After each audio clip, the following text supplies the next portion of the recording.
That woman nursed a stranger's baby. Throw her out. The words that destroyed Eliza Monroe's life came from her own father's mouth. In 1876, when a dying woman collapsed on her doorstep clutching a newborn, Eliza made a choice that would cost her everything. She took the child to her breast. Her family called it disgrace. The town called it madness, but one cowboy would call it exactly what he'd been searching for his entire life. Stay with me until the end of this story, hit that like button, and comment what city you're watching from. I want to see how far this tale travels. The spring rain fell in sheets that April morning, turning the dirt roads of Silverbrook into rivers of mud. Eliza Monroe stood at her bedroom window, watching the dawn break gray and cold over the Montana Territory, unaware that this would be the last sunrise she'd see from this room. She was 22 years old, with dark hair she kept pinned in a simple bun, and hands that knew the weight of hard work. Her mother had died 3 years prior, leaving Eliza to manage the household for her father, Samuel Monroe, and her 2 younger brothers. Samuel owned the largest dry goods store in town, and with it came a reputation he guarded more fiercely than his profits. Eliza heard the knock at the door while she was preparing breakfast. It was barely past 6, too early for customers, too early for neighbors. She wiped her hands on her apron and hurried to answer it, her father's heavy footsteps already descending the stairs behind her.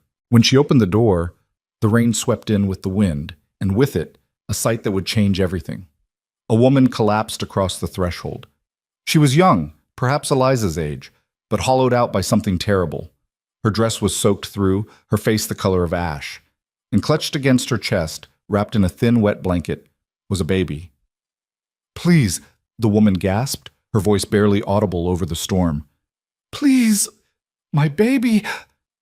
Eliza dropped to her knees without thinking, her hands reaching for the woman even as her father's voice boomed from behind her. "Don't touch her! Eliza, get back!" But Eliza wasn't listening. She could see the woman's lips turning blue, could hear the awful rattle in her chest. The baby wasn't crying. That was worse than any sound. "We need to get her inside," Eliza said, her voice sharp with urgency. "She's dying." "Then let her die elsewhere." Samuel's face was red, his eyes hard. "I won't have this in my house. Look at her. She's probably diseased, probably a prostitute from one of those camps upriver." "She's a human being," Eliza shot back, already trying to lift the woman. "Help me!" For a moment, father and daughter locked eyes, a battle of wills that had been brewing for years finally breaking the surface. Samuel Monroe had ruled his household with absolute authority since his wife's death, and Eliza had bent to that authority, day after day, year after year, until now. "I said no." Samuel's voice dropped to something cold and final. "Close that door." The woman on the threshold made a sound, half moan, half sob. Her arms loosened around the bundle, and Eliza saw with horror that the baby was starting to slip.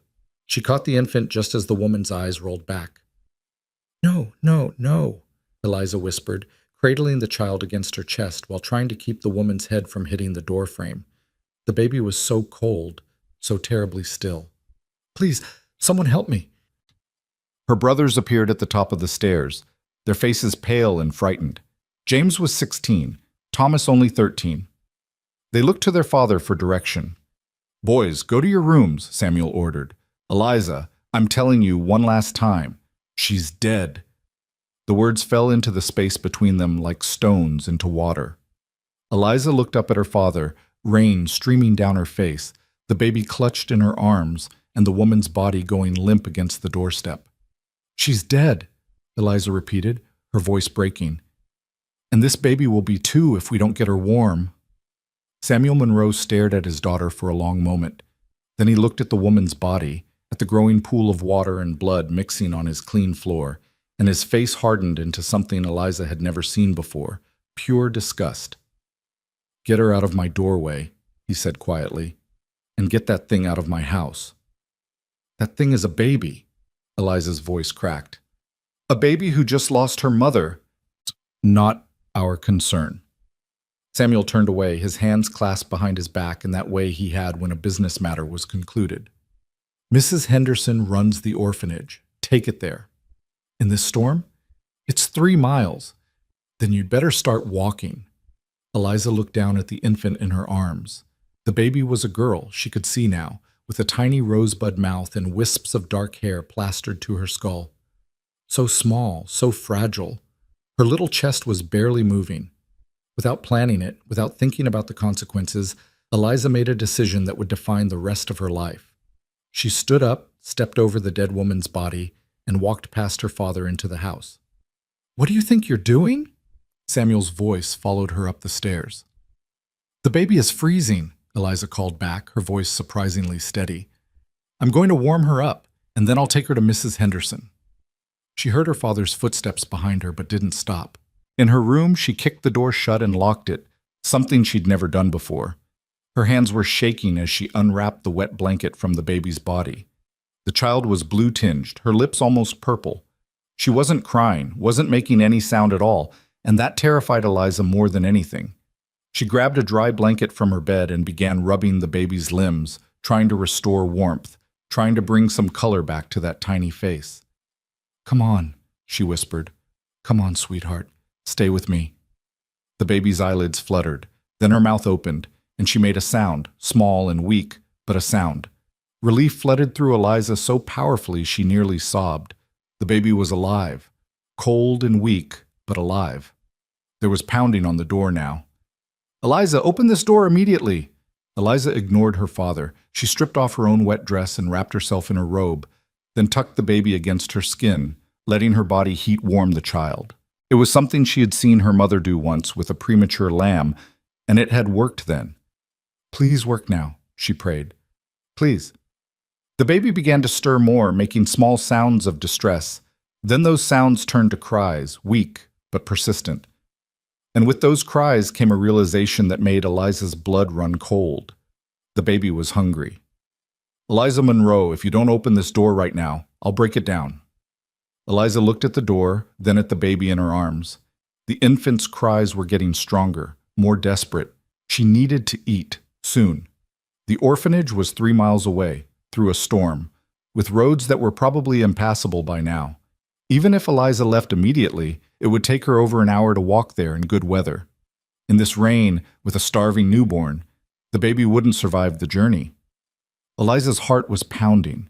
She knew what she was about to do, knew what it would mean. But looking down at that tiny, helpless face, she couldn't see any other choice. Her body had responded to her mother's death in an unexpected way. Grief had manifested physically, and for months after the funeral, she'd dealt with the discomfort of milk that had no purpose. It had finally stopped, but she knew from the midwife's daughter that sometimes, with the right stimulation, it could return. The baby's cries were growing frantic now, her tiny fists waving in the air. "I'm sorry," Eliza whispered, though she wasn't sure if she was apologizing to the baby, to her father, or to herself. "I'm so sorry." She brought the baby to her breast. At first, nothing happened. The baby rooted frantically but found nothing. Eliza bit her lip, fighting back tears of frustration and fear. Maybe it wouldn't work. Maybe she'd condemned this child to starvation because she couldn't. Then she felt it. A tingling sensation followed by a familiar fullness. The baby latched on, and after a moment began to suckle. The relief was so profound that Eliza did sob then, quietly, tears streaming down her face as she held the nursing infant.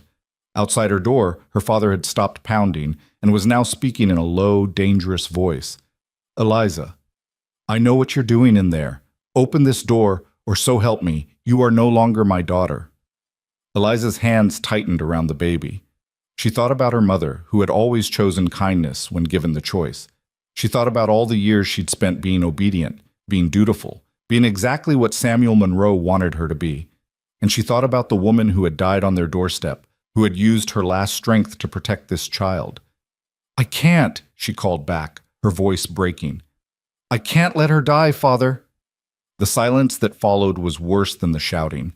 It stretched out, heavy and final, until Eliza heard her father's footsteps retreating down the stairs. She stayed in her room for 2 hours, nursing the baby until she fell asleep, then holding her while the storm raged outside. The infant was warmer now, her color better, her breathing steady.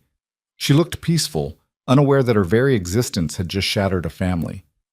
When the knock came again, it was softer. James's voice, hesitant and scared. Lizzie? Father says, he says you need to come down. He's got the pastor here. Eliza's stomach dropped. The pastor. That meant her father was going to make this official, make it public. In a small town like Silverbrook, what the pastor knew, everyone would know by nightfall. She dressed carefully, putting on her Sunday dress even though it was Thursday. If she was going to face judgment, she'd face it with dignity. She wrapped the baby in her warmest blanket and tucked her into the crook of her arm. The baby's eyes were open now, dark gray, unfocused, but alert. She made small sounds, content and drowsy. "I won't let them hurt you," Eliza whispered to her. "I promise." Downstairs, the parlor had been transformed into a kind of courtroom. Samuel Monroe sat in his chair by the fireplace, his face carved from stone. Pastor Williams stood by the window, rain-splattered and uncomfortable. And in the doorway, as if guarding against escape, stood Deputy Collins. Eliza's mouth went dry. The deputy. Her father had brought the law into this. "Miss Monroe," Pastor Williams cleared his throat. "Your father has told me about the situation. I understand a woman died on your doorstep this morning." "Yes." Eliza's voice was steady despite her hammering heart. "I tried to save her, but she was already too far gone." "And the child?" The pastor's eyes went to the bundle in her arms. The baby needed care. She was freezing and starving. "So you—" Pastor Williams seemed unable to finish the sentence. Samuel Monroe had no such hesitation. "She nursed it, like some kind of animal. In my house?" Eliza flinched at the venom in his voice but didn't look away from the pastor. "The baby would have died." "That wasn't your decision to make," Samuel said, standing now. "You're an unmarried woman, Eliza. What you've done, it's unnatural. It's sinful. It's merciful," Eliza interrupted, her voice rising. "It's what Mother would have done." "Don't you dare speak of your mother." Samuel's face was purple now. "Your mother was a decent, God-fearing woman who understood her place. You've brought shame on her memory, on this family, on Mr. Monroe." Pastor Williams held up a hand. "Please, let's discuss this calmly." But there was no calm in that room. Deputy Collins shifted uncomfortably, his hand resting on his belt. The baby stirred in Eliza's arms, making small sounds. "The question," Pastor Williams continued, "is what to do now. Miss Monroe, you understand that what you've done is highly irregular. An unmarried woman nursing a child, it raises questions, concerns." "What concerns?" Eliza demanded. "I saved a baby's life." "You exposed yourself," Samuel spat. "You acted like a whore." "Samuel!" Pastor Williams looked genuinely shocked. It's the truth." Samuel was shaking now, years of rigid control finally cracking. "She's ruined herself, ruined her reputation. No decent man will have her now. She's made herself unmarriageable. And for what? Some bastard child from a dead stranger?" Eliza felt something break inside her chest. Not her resolve, that remained firm as iron, but something else, some last thread of hope that her father might understand, might see the humanity in what she'd done. "Then I'm unmarriageable," she said quietly. "If caring for a helpless infant makes me unfit for marriage, then I accept that." "You accept—" Samuel's laugh was harsh and bitter. "You accept nothing. I accept. I accept that you are no longer my daughter. I accept that you cannot remain under this roof. I accept that you have made your choice." The room went very still. "Mr. Monroe," Pastor Williams said carefully, "perhaps we shouldn't be hasty." "I'm not being hasty. I've spent 2 hours thinking about this, praying about this, and the answer is clear." Samuel looked at Eliza, and his eyes were cold as January. "You can stay here and be part of this family, or you can keep that child, but you cannot do both." Eliza looked down at the baby in her arms. The infant was sleeping now, her tiny fingers curled against Eliza's chest, her breath coming in soft, even whispers. She was so small, so defenseless, so completely dependent on the woman who held her. "I choose her," Eliza whispered. "What was that?" Samuel leaned forward. "Speak up." Eliza lifted her chin, meeting her father's gaze. "I said I choose her. This baby didn't ask to be born. She didn't ask for her mother to die. She's innocent, and she deserves a chance at life. If you can't see that, if you'd rather cast out your own daughter than show mercy to a helpless child, then maybe I don't want to be part of this family anymore." The words hung in the air like gun smoke. Samuel Monroe's face went very pale, then very red. "Then get out!" "Father!" James stepped forward from where he'd been standing in the hallway. "Please, you can't—" "Be silent," Samuel rounded on his son. "Unless you want to join her in exile." James fell back, tears streaming down his young face. Thomas was crying too. Eliza could hear him from upstairs. "You have 1 hour," Samuel continued, turning back to Eliza. "Take whatever you can carry. After that, you're trespassing." "Mr. Monroe, surely there's another way." Pastor Williams tried again. "There is no other way." Samuel's voice was flat now, emptied of all emotion. "She's made her choice. She chooses shame over family, disgrace over duty. So be it. Let her live with that choice." Eliza stood frozen for a moment, the full weight of what was happening crashing down on her. She was being cast out, exiled from her own home, from her brothers, from everything she'd ever known, because she'd saved a baby's life. "Deputy Collins," Samuel said, "please ensure my daughter leaves the premises within the hour. If she's still here after that, I want her arrested for trespassing." The deputy looked miserable. "Mr. Monroe, I don't think—" "Do your job or I'll find someone who will." Eliza found her voice. "I don't need an hour." She turned and walked back upstairs, the baby still sleeping peacefully in her arms. In her room, she moved mechanically, her mind numb with shock. She had one bag, a carpet bag her mother had used for traveling. Into it she packed 2 changes of clothes, her mother's Bible, a hairbrush, the blanket the baby was wrapped in, and a small purse containing the money she'd saved from helping with mending and laundry, $3.47. Everything she owned in the world fit into a bag she could carry in one hand. She took one last look at her room, the room she'd slept in since childhood, where her mother had read to her, where she'd dreamed of the future. Then she walked out, closing the door behind her. Downstairs, her father had returned to his chair. He didn't look up as she descended the stairs. James was crying openly now, and Thomas had come down to stand beside him, his face blotchy and scared. "Lizzie," James choked out, "please don't go." Eliza paused at the bottom of the stairs. She wanted to go to them, to hug them, to promise that everything would be all right. But Samuel was watching, and she knew any display of affection would only make things harder. "Be good," she told her brothers, her voice thick with unshed tears. "Take care of each other." "Where will you go?" Thomas asked, his voice small. "I don't know." It was the honest truth. "But I'll be all right." She looked at her father one last time. Samuel Monroe met her gaze, and for a moment, just a moment, she thought she saw something flicker in his eyes. Regret? Doubt? But then it was gone, replaced by that iron hardness.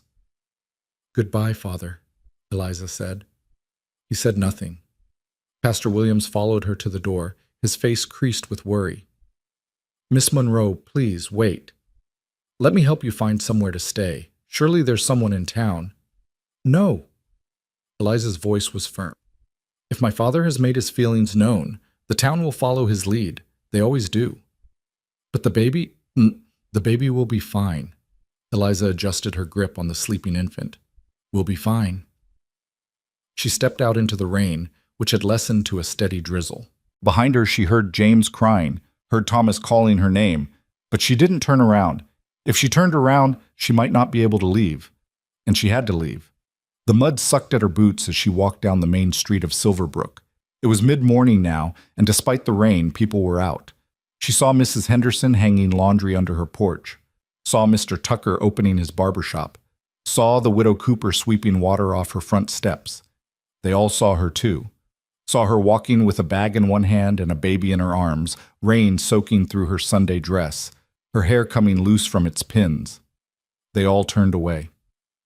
Mrs. Henderson, who had known Eliza since birth, actually went inside and closed her door. Mr. Tucker suddenly found something fascinating to study in his shop window. The widow Cooper stopped sweeping and stared, her mouth pressed into a thin line of disapproval. Eliza kept walking. She passed the church, where she'd been baptized, where she'd sung in the choir, where she'd mourned her mother. She passed the schoolhouse where she'd learned to read and write. She passed the general store where her father conducted his business, his name painted in proud letters above the door. Samuel Monroe, Dry Goods. The baby woke as they reached the edge of town, her eyes opening wide, taking in the gray sky and the rain. She didn't cry, just looked around with that unfocused newborn gaze, as if trying to understand this strange world she'd been born into. "It's all right," Eliza whispered to her, pressing a kiss to her forehead. "We're going to be all right. I promise." But as Silverbrook disappeared behind them and the muddy road stretched out ahead, Eliza had no idea if that promise was one she could keep. She had $3 to her name, no shelter, no plan, and a baby who would need to eat again soon. The rain began to fall harder. Eliza pulled her shawl over the baby's head and kept walking, not knowing where she was going, only knowing she couldn't stop. To stop was to think, and to think was to feel the full weight of what she'd lost. So she walked. The road out of Silverbrook followed Miller's Creek for about 2 miles before branching off toward the farming communities that dotted the valley. Eliza had traveled this road before, in her father's wagon, going to visit neighbors or deliver goods. It had always seemed so short, so familiar. On foot, in the rain, with a baby in her arms, it seemed endless. Her boots were soaked through within the first mile. The carpetbag grew heavier with each step, the leather strap digging into her shoulder. The baby was getting restless, making small sounds that Eliza knew would soon turn to cries of hunger. She needed to find shelter, soon. About 3 miles out of town, she spotted it. An old cabin set back from the road, half hidden by a stand of cottonwood trees. Eliza had passed it 100 times before, but had never paid it much attention. It had been empty for years, ever since Old Man Jessup died, and nobody had wanted to buy land that far from town. But it had a roof and 4 walls, and right now that was more than Eliza had. She turned off the road and made her way through the overgrown grass toward the cabin. Up close, it was even more dilapidated than she'd remembered. The windows were broken, the door hung crooked on its hinges, and there were visible holes in the roof. But it was shelter. The door groaned in protest as she pushed it open. Inside the cabin was a single room, maybe 15 feet square.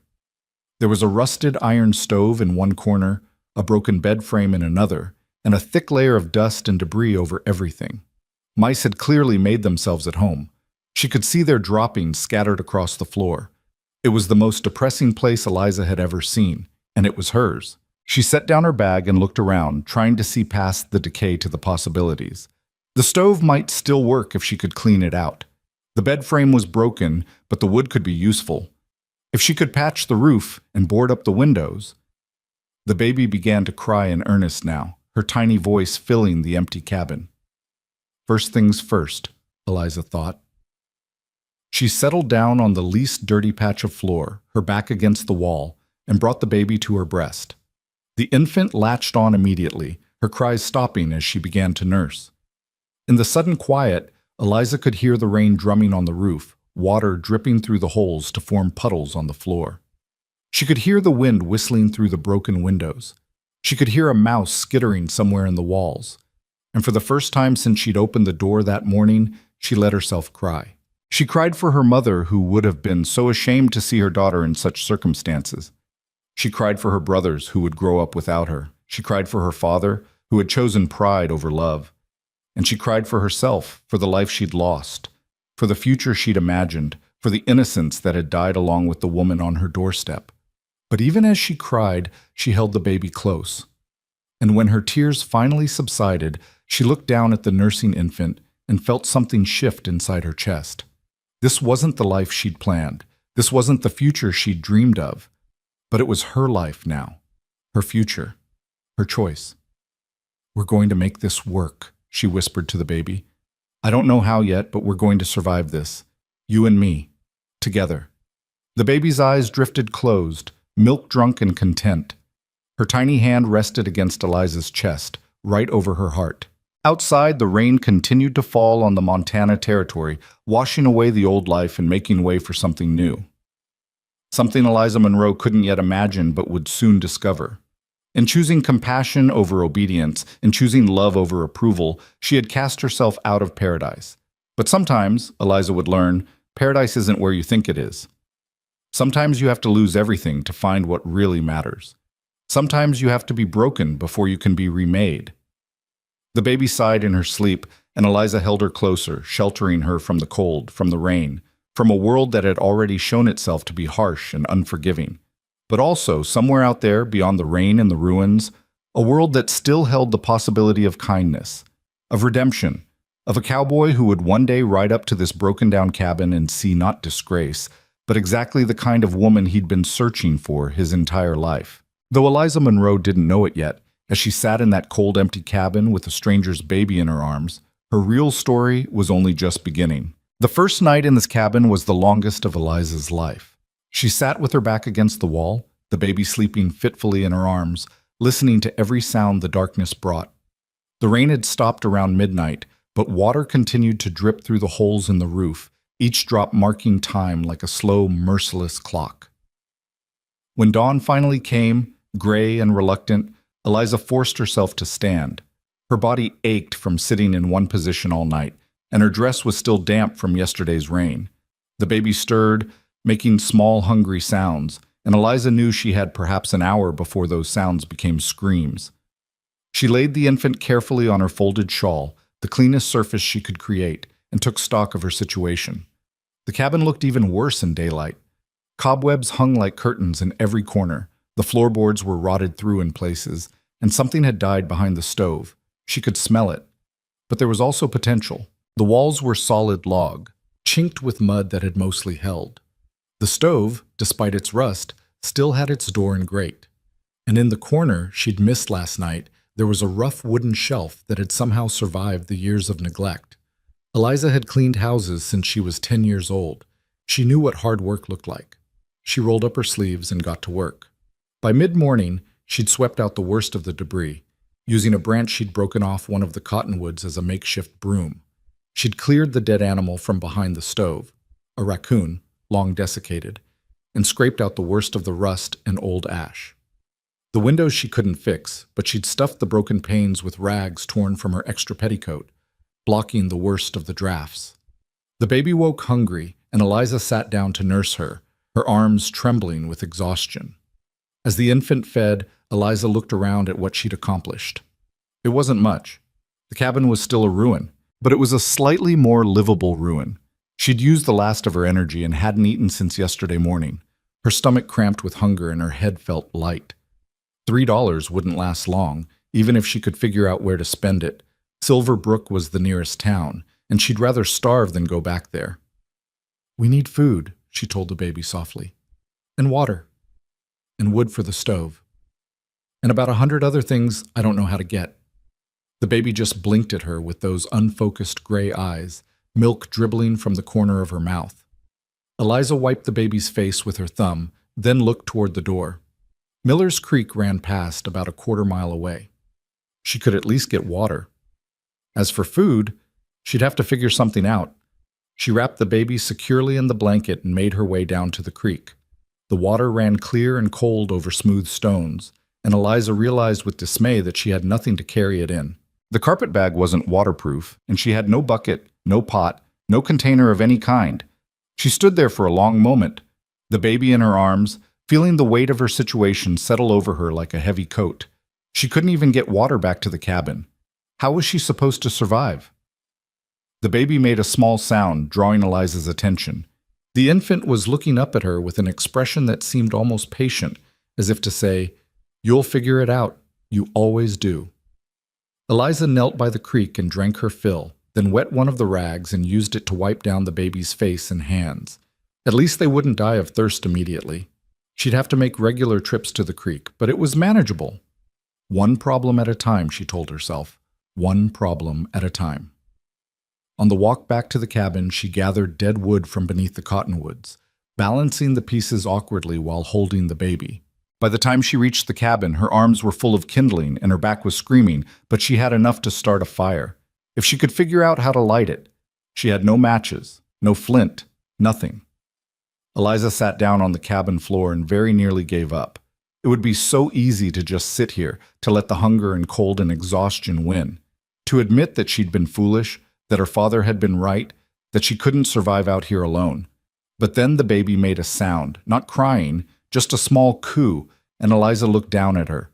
The infant was awake, her tiny fingers waving in the air, her eyes trying to focus on Eliza's face. This baby trusted her, depended on her, needed her to be stronger than the despair that threatened to swallow her whole. Eliza took a shaky breath and stood up. There had to be a way. People had been making fire for thousands of years before matches. She'd seen her brothers do it once, rubbing sticks together, though they'd never actually gotten it to work. She spent the next 2 hours trying. Her hands blistered, her shoulders burned, and she accomplished nothing but a pile of wood shavings and a growing sense of hopelessness. When the sound of hoofbeats reached her ears, she was so exhausted she almost didn't react. Then she realized what it meant. Someone was coming, and panic flooded through her. Had her father sent someone to check on her? Or worse, to drag her back?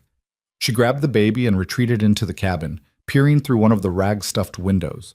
A single horse was approaching, picking its way carefully along the overgrown path. The rider was a man, tall in the saddle, wearing a dust-colored coat and a wide-brimmed hat. Not anyone from town that she recognized. The man reined in his horse about 20 yards from the cabin, and Eliza saw him take in the scene. The swept ground in front of the door, the pile of firewood, the wisps of smoke that definitely weren't coming from the stove. "Hello, the cabin," he called out. His voice was deep but not threatening. "I don't mean any harm. Just passing through and saw signs of life, wanted to make sure everything's all right." Eliza stayed silent, her heart pounding. The baby, sensing her tension, began to whimper. The man dismounted and took a few steps closer. "Ma'am, I heard a baby. Are you in some kind of trouble?" "Stay back," Eliza called out, trying to make her voice sound firm. "I have a gun." She didn't have a gun. She didn't have anything. The man stopped, his hands rising slightly from his sides. "All right, I'm staying right here. But ma'am, this cabin's been empty for 3 years. If you're squatting here, that's your business. But I need to know if you're all right. The Turner Ranch is about 2 miles north, and if there's trouble—" "There's no trouble," Eliza said. "Please, just go." The man was quiet for a moment. Then he said, "Ma'am, I don't mean to pry, but have you got a fire going? It's getting cold, and if you've got a baby—" Despite herself, Eliza felt tears prick her eyes. The kindness in his voice was almost worse than hostility would have been. She could handle judgment and contempt. She'd been handling it for 2 days now. But kindness threatened to break something inside her that she needed to keep intact. "I'm fine," she said, but her voice cracked on the words. "Right." The man sounded unconvinced. "Well, here's what I'm going to do. I'm going to set down some supplies by your door. Just some basics, nothing fancy, and then I'm going to ride on. You don't have to take them if you don't want to, but they'll be there if you need them." "I don't need charity," Eliza said, but even as she said it, her stomach cramped with hunger. Not charity, neighborly conduct. She heard him moving, heard the creak of leather as he unbuckled something from his saddle. "We look after each other out here. It's how things work."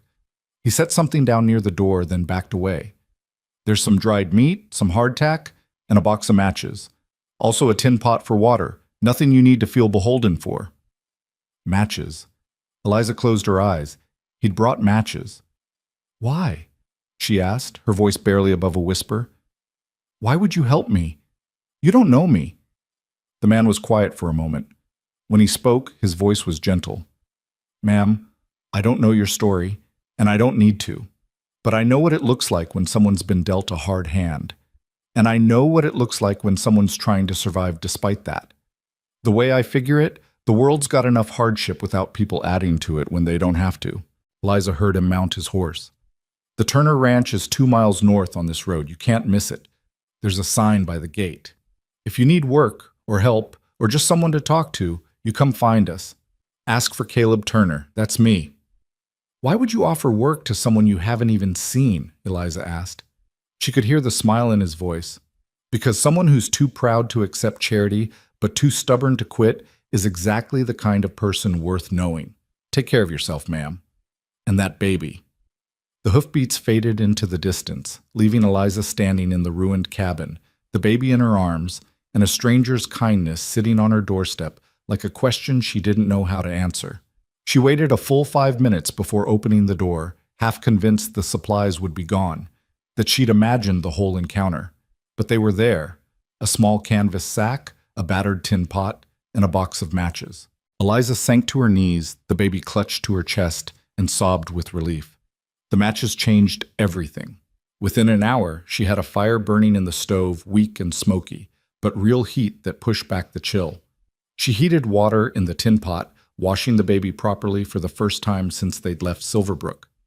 The infant seemed to enjoy the warmth, cooing and waving her arms.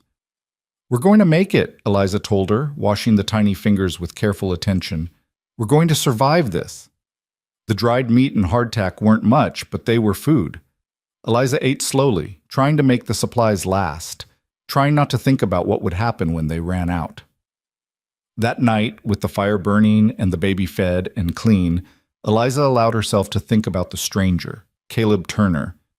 His voice had been kind, his actions generous, but more than that, he'd treated her with respect. He hadn't demanded to see her, hadn't insisted on knowing her story, hadn't made her feel like she owed him anything. In a world that had shown her nothing but judgment and contempt for 2 days, that simple dignity meant everything. But she couldn't go to the ranch. She couldn't accept more help. Couldn't risk becoming obligated.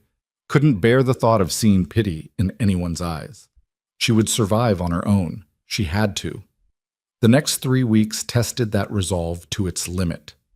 Eliza fell into a brutal routine. Wake with the dawn, nurse the baby, walk to the creek for water, scavenge for anything edible in the woods, tend the fire, nurse the baby again, try to make repairs to the cabin, collapse into exhausted sleep, wake when the baby cried in the night, repeat. The dried meat and hardtack from Caleb Turner lasted 5 days.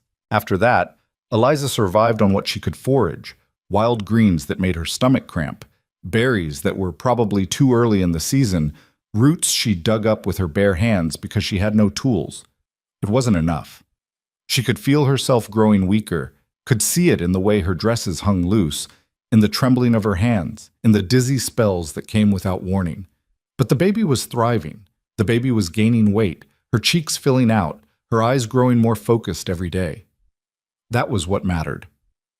Eliza managed to patch 2 of the worst holes in the roof using bark and mud, a technique she remembered her father describing once. It didn't keep out all the rain, but it helped.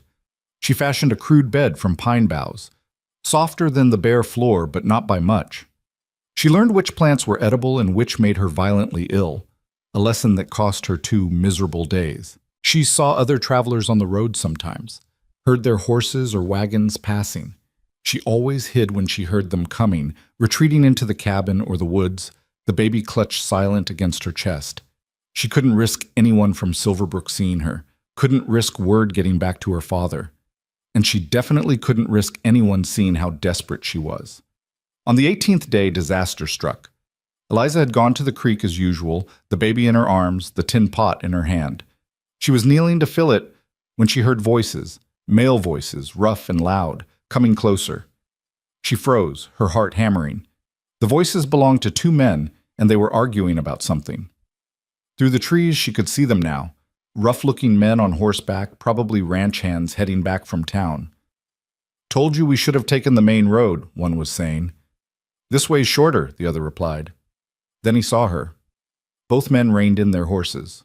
Eliza stood slowly, the baby in one arm, the pot in the other, trying to look calm despite the fear flooding through her.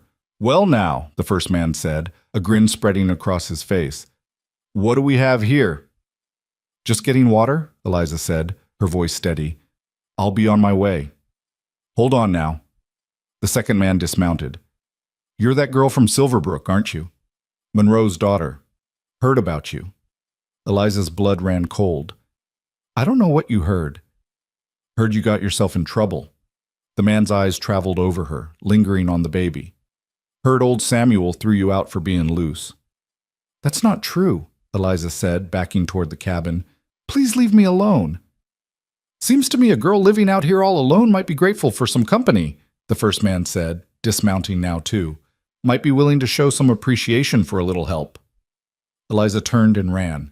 She heard them laugh behind her, heard their boots hitting the ground as they followed. She ran for the cabin, her lungs burning, the baby bouncing in her arms, water sloshing from the pot. She made it inside and slammed the door, but there was no lock, no bar, nothing to keep them out. She shoved the broken bed frame against it, knowing it wouldn't hold. "Come on now," one of the men called. "We're just being friendly." The door rattled. The bed frame scraped across the floor. Eliza backed into the corner, clutching the baby, her mind blank with terror. This was it. This was how it ended. She'd survived her father's rejection, survived 3 weeks of starvation and cold, only to— "What's going on here?" The voice cut through Eliza's panic like a knife. It was deep, commanding, and familiar. Through the rag-stuffed window, she saw a third horse, a big bay gelding, and a tall man dismounting with the kind of fluid grace that spoke of years in the saddle. Caleb Turner. "This doesn't concern you, Turner," one of the men said, but his voice had lost its confidence. "That's where you're wrong." Caleb's voice was quiet, but something in it made Eliza shiver. "This cabin is on land adjacent to the Turner Ranch, which means anything that happens here concerns me very much. Now step away from that door." "We were just talking to the lady." "The lady who ran away from you? The lady who barricaded herself in that cabin?" Caleb's voice hardened. "That kind of talking?" Silence. Then shuffling sounds. "Didn't realize she was under your protection," the first man muttered. "Well, now you do. I suggest you mount up and ride on, and I suggest you spread the word. Anyone who bothers this woman answers to me. Understood?" More shuffling, the sound of horses being mounted. "We didn't mean any harm," one of the men said. "Then you won't mind leaving, now." Eliza heard the horses ride away, heard them splashing through the creek, heard the sound fade into distance.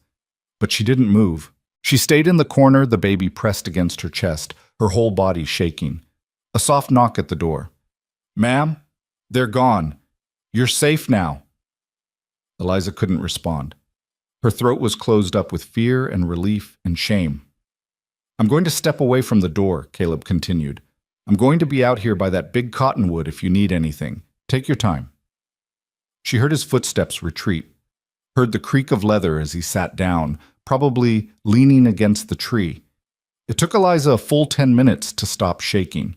The baby had started crying, distressed by her mother's fear, and Eliza nursed her with trembling hands, whispering apologies and reassurances. When the infant finally fell asleep, Eliza carefully moved the bed frame away from the door and stepped outside. Caleb Turner was exactly where he'd said he'd be, sitting with his back against the cottonwood, his hat pulled low over his eyes. He looked up when she emerged, and Eliza got her first good look at him. He was younger than she'd expected from his voice. Maybe 30, with sun-weathered skin and dark hair that needed cutting. His eyes were blue, steady, and kind, and his face had the sort of honest openness that couldn't be faked. "Thank you," Eliza said, her voice hoarse, "for helping me." Caleb stood, brushing dirt from his pants. "No thanks needed. Those men shouldn't have bothered you." "They said—" Eliza's voice caught. "They said they'd heard about me, about why I left town." Caleb's expression didn't change. "Rumors travel fast out here. Most of them are lies, and the rest aren't anybody's business but yours." "You don't know what they're saying." "Don't need to know. What I do need to know is whether you're all right, whether you've got food, water, shelter that keeps out the rain." He paused. "And whether you'll accept help this time." Eliza looked down at the baby in her arms. The infant was sleeping peacefully, unaware of how close they'd come to disaster, unaware that they were living on the edge of catastrophe every single day. "I can't accept charity," Eliza said softly. "I won't be pitied." "Not offering pity," Caleb said, "offering work. The Turner Ranch needs help with cooking, cleaning, laundry, all the things that pile up when you've got 15 ranch hands and no women around to manage the household. It's honest work, honest pay. You'd earn your keep and then some." "Why would you offer that to me? You don't know anything about me." Caleb looked at her for a long moment. Then he said, "I know you've been living in this ruin for 3 weeks with a baby to care for. I know you've patched the roof, kept the stove going, and somehow kept that child alive and healthy. I know you'd rather starve than ask for help. That tells me everything I need to know about your character." Eliza felt tears welling up.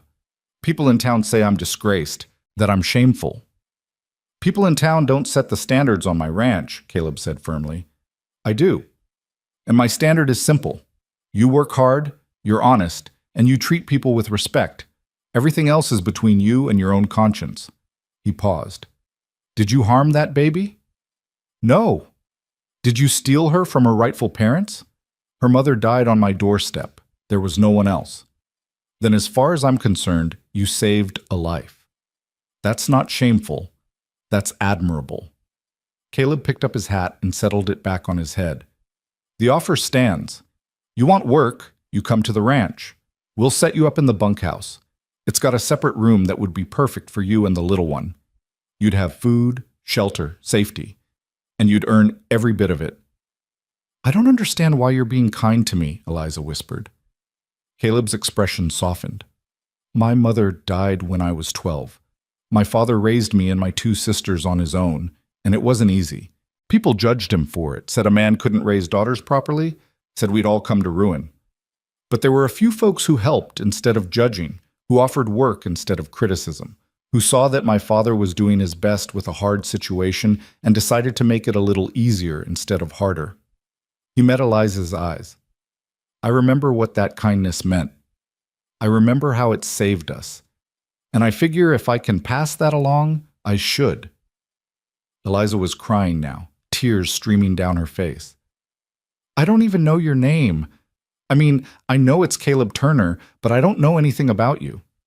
"Well, we can fix that easy enough." Caleb smiled, and it transformed his serious face into something warm and approachable. "I'm 32 years old, own the Turner Ranch with my father, though he's mostly retired now. I've got two sisters, both married and living in Denver. I like my coffee black, my horses fast, and my business straight. I don't drink much, don't gamble, and I work harder than any man I employ. That about cover it?" Despite everything, Eliza found herself smiling. "It's a start." "Good. Now how about you tell me your name? Seems only fair." "Eliza. Eliza Monroe." "Well, Miss Monroe, I'm pleased to make your proper acquaintance." Caleb extended his hand, and after a moment's hesitation, Eliza shook it. His grip was firm but gentle, calloused from years of ranch work. "And this little one?" Eliza looked down at the baby.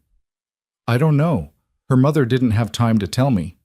"Well, she'll need a name eventually." "I know, it feels presumptuous. Like I'm claiming her when she's not mine to claim." "Seems to me she is yours," Caleb said quietly. "Maybe not by birth, but by choice. That counts for something." The baby stirred in Eliza's arms, her tiny mouth working in her sleep. Watching her, Eliza felt something settle inside her chest, a decision she hadn't realized she was making until it was already made. "Hope," she said softly. "Her name is Hope." Caleb nodded, his eyes understanding. "That's a fine name, a strong name." He walked over to his horse and mounted up. "I meant what I said about the work, Miss Monroe. The offer stands whenever you're ready to accept it. No pressure, no judgment, just an open door if you need it." "Thank you," Eliza said. "Truly, thank you." Caleb touched the brim of his hat in farewell and rode off, heading north toward the ranch. Eliza watched him go, Hope sleeping peacefully in her arms, and felt the first stirring of something she'd thought was lost forever. Not hope for herself, not yet, but possibility. The fragile beginning of a future that might include more than mere survival. She looked down at the baby. "What do you think, little Hope? Should we take a chance?" Hope slept on, trusting and content, and Eliza made her decision. Tomorrow. Tomorrow she would walk to the Turner Ranch and see if Caleb Turner's kindness extended beyond words. But tonight, she would sleep in her patched cabin, with her fire burning and her baby safe, and she would remember that the world, while harsh and often cruel, still held people like Caleb Turner, people who chose kindness when they could just as easily choose indifference. And maybe, just maybe, that was enough to build on. The walk to the Turner Ranch the next morning took Eliza nearly 2 hours. She'd packed everything she owned back into the carpet bag, left the cabin as clean as she could make it, and set out just after dawn with Hope bundled against her chest. The morning was clear and cool, and with each step northward, Eliza felt her resolve waver between determination and terror. What if Caleb Turner had changed his mind? What if his offer had been nothing more than empty politeness? What if she arrived at the ranch only to be turned away, humiliated in front of strangers? But the memory of those two men at the creek, the fear in her own voice as she'd barricaded the door, kept her feet moving forward. She couldn't go back to that cabin. She couldn't survive another 3 weeks of isolation and starvation, not with winter approaching, not with a baby depending on her. The Turner Ranch sign appeared exactly where Caleb had said it would be, a weathered wooden board hanging from a crossbeam between two posts. Beyond it, a well-maintained road led to a sprawling collection of buildings, barns, and corrals spread across a gentle valley. Cattle dotted the distant hills, and Eliza could see men working near the barns, their voices carrying faintly on the morning air. It was the most prosperous-looking place Eliza had seen since leaving Silverbrook, and the contrast to her ruined cabin made her acutely aware of how she must look: dirty dress, wild hair, gaunt face, and a baby who wasn't hers cradled in arms that trembled with exhaustion. She almost turned back, almost convinced herself it was too much to ask, too presumptuous to appear on their doorstep, expecting charity disguised as work. Then Hope made a small sound, and Eliza looked down into those gray eyes that had learned to focus on her face, to recognize her, to trust her completely. For Hope, she could be brave. She walked through the gate. A man spotted her first, a grizzled ranch hand mending fence near the road. He straightened up, his eyes widening slightly at the sight of her, then called out toward the main house. "Mr. Turner, you got a visitor!" Within moments, Caleb emerged from the barn, and the relief that flooded through Eliza at the sight of him nearly buckled her knees. He saw her, and his expression shifted from surprise to something that might have been pleasure, though he schooled it quickly into professional courtesy. "Miss Monroe," he said, walking toward her with that easy, confident stride. "You came." "You said the offer stood," Eliza replied, hating how uncertain her voice sounded. "If it doesn't, if you've reconsidered, I understand." "I haven't reconsidered." Caleb stopped a respectful distance away, his eyes taking in her condition with a quick, assessing glance. "I'm glad you're here. Come on, let me show you around." He led her toward the main house, a solid 2-story structure with a wide porch and curtained windows. Along the way, ranch hands stopped their work to stare, their expressions ranging from curious to skeptical. Eliza felt their eyes on her like weights, felt the judgment in their silence. "Don't mind them," Caleb said quietly. "They're not used to seeing women around here. We haven't had proper household help since my mother passed." "How long ago was that?" 6 years now." Caleb's voice softened. "This place has needed a woman's touch for a long time. We've been managing, but managing isn't the same as thriving." He showed her the kitchen first, a large room dominated by a cast-iron stove that made her ruined cabin stove look like a toy. There were proper pots and pans hanging from hooks, a pump for water right inside the house, and a pantry stocked with more food than Eliza had seen in a month. "Meals are twice a day," Caleb explained. "Breakfast at dawn, dinner at sunset. The men make do with whatever they can scrounge for midday, but we've been talking about adding a proper lunch service. The cooking's been rotating between whoever draws the short straw, and I'll be honest with you, most of these boys can't cook worth a damn." Despite her nervousness, Eliza smiled. "I can cook." "That's what I'm counting on." Caleb opened a door off the kitchen, revealing a small but clean room with a narrow bed, a dresser, and a window overlooking the vegetable garden. "This would be yours. It's not much, but it's private, warm, and the roof doesn't leak." Eliza stepped into the room, and something inside her chest loosened. It was simple, spare even, but it was clean and dry and safe. After 3 weeks in the cabin, it looked like a palace. "The work isn't easy," Caleb continued. 3 meals a day for 15 men, plus laundry, cleaning, mending. It's full days, 6 days a week. Sundays you'd have off. Pay is $15 a month, plus room and board. $15. Eliza's mind reeled. That was more money than she'd ever had at one time in her life. "I'll need help with Hope sometimes," she said, her voice catching on the baby's name. "When I'm cooking or washing, I can't leave her alone." "We'll work something out."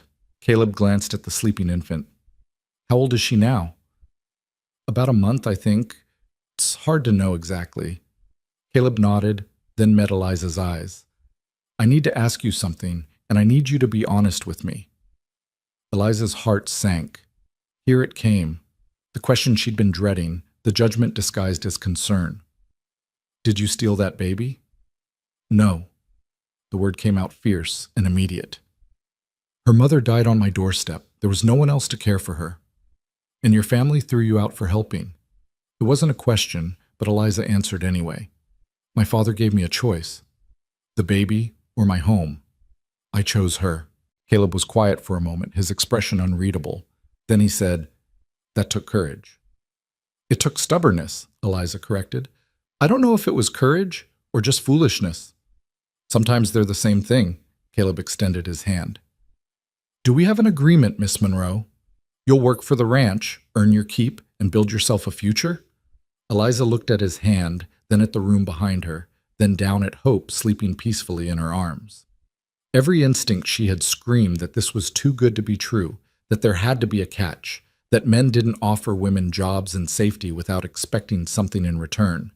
But when she looked into Caleb Turner's eyes, she saw only honest intention and patient kindness. She shifted Hope to one arm and shook his hand. We have an agreement. The first 2 weeks at the Turner Ranch passed in a blur of exhausting, satisfying work. Eliza rose before dawn to start breakfast, spent her days cooking and cleaning and learning the rhythms of ranch life, and fell into bed each night so tired she barely remembered lying down. Hope slept in a wooden crate lined with blankets next to Eliza's bed. And during the day, one of the older ranch hands, a man named Pete, who'd raised 6 children of his own, would watch her when Eliza needed both hands free. The men were wary of her at first, uncertain how to act around a woman who'd appeared from nowhere with a baby and a mysterious past. But Eliza's cooking won them over quickly. She made real biscuits, beef stew that didn't taste like leather, and apple pie from the fruit in the ranch's small orchard. Within a week, the dinner table had gone from a quiet, functional affair to something approaching civilized, with the men actually washing their hands first and saying thank you when she served them. Caleb kept his distance, professional and courteous but never familiar. He ate with the men, thanked her for the meals, and left her to her work. But sometimes Eliza would catch him watching her with an expression she couldn't quite read, something thoughtful and careful, as if he were working out a puzzle in his mind. It was on a Saturday evening, 2 weeks after her arrival, that everything changed. The ranch was hosting a gathering, something Caleb had mentioned casually a few days earlier, but that Eliza hadn't fully understood the scope of until the day itself arrived. Apparently, it was a quarterly tradition, a chance for neighboring ranchers and their families to come together, share news, trade horses, and strengthen the community bonds that were essential to survival in the territory. You don't have to attend if you're not comfortable, Caleb had told her that morning. You can stay in your room, and no one will think less of you.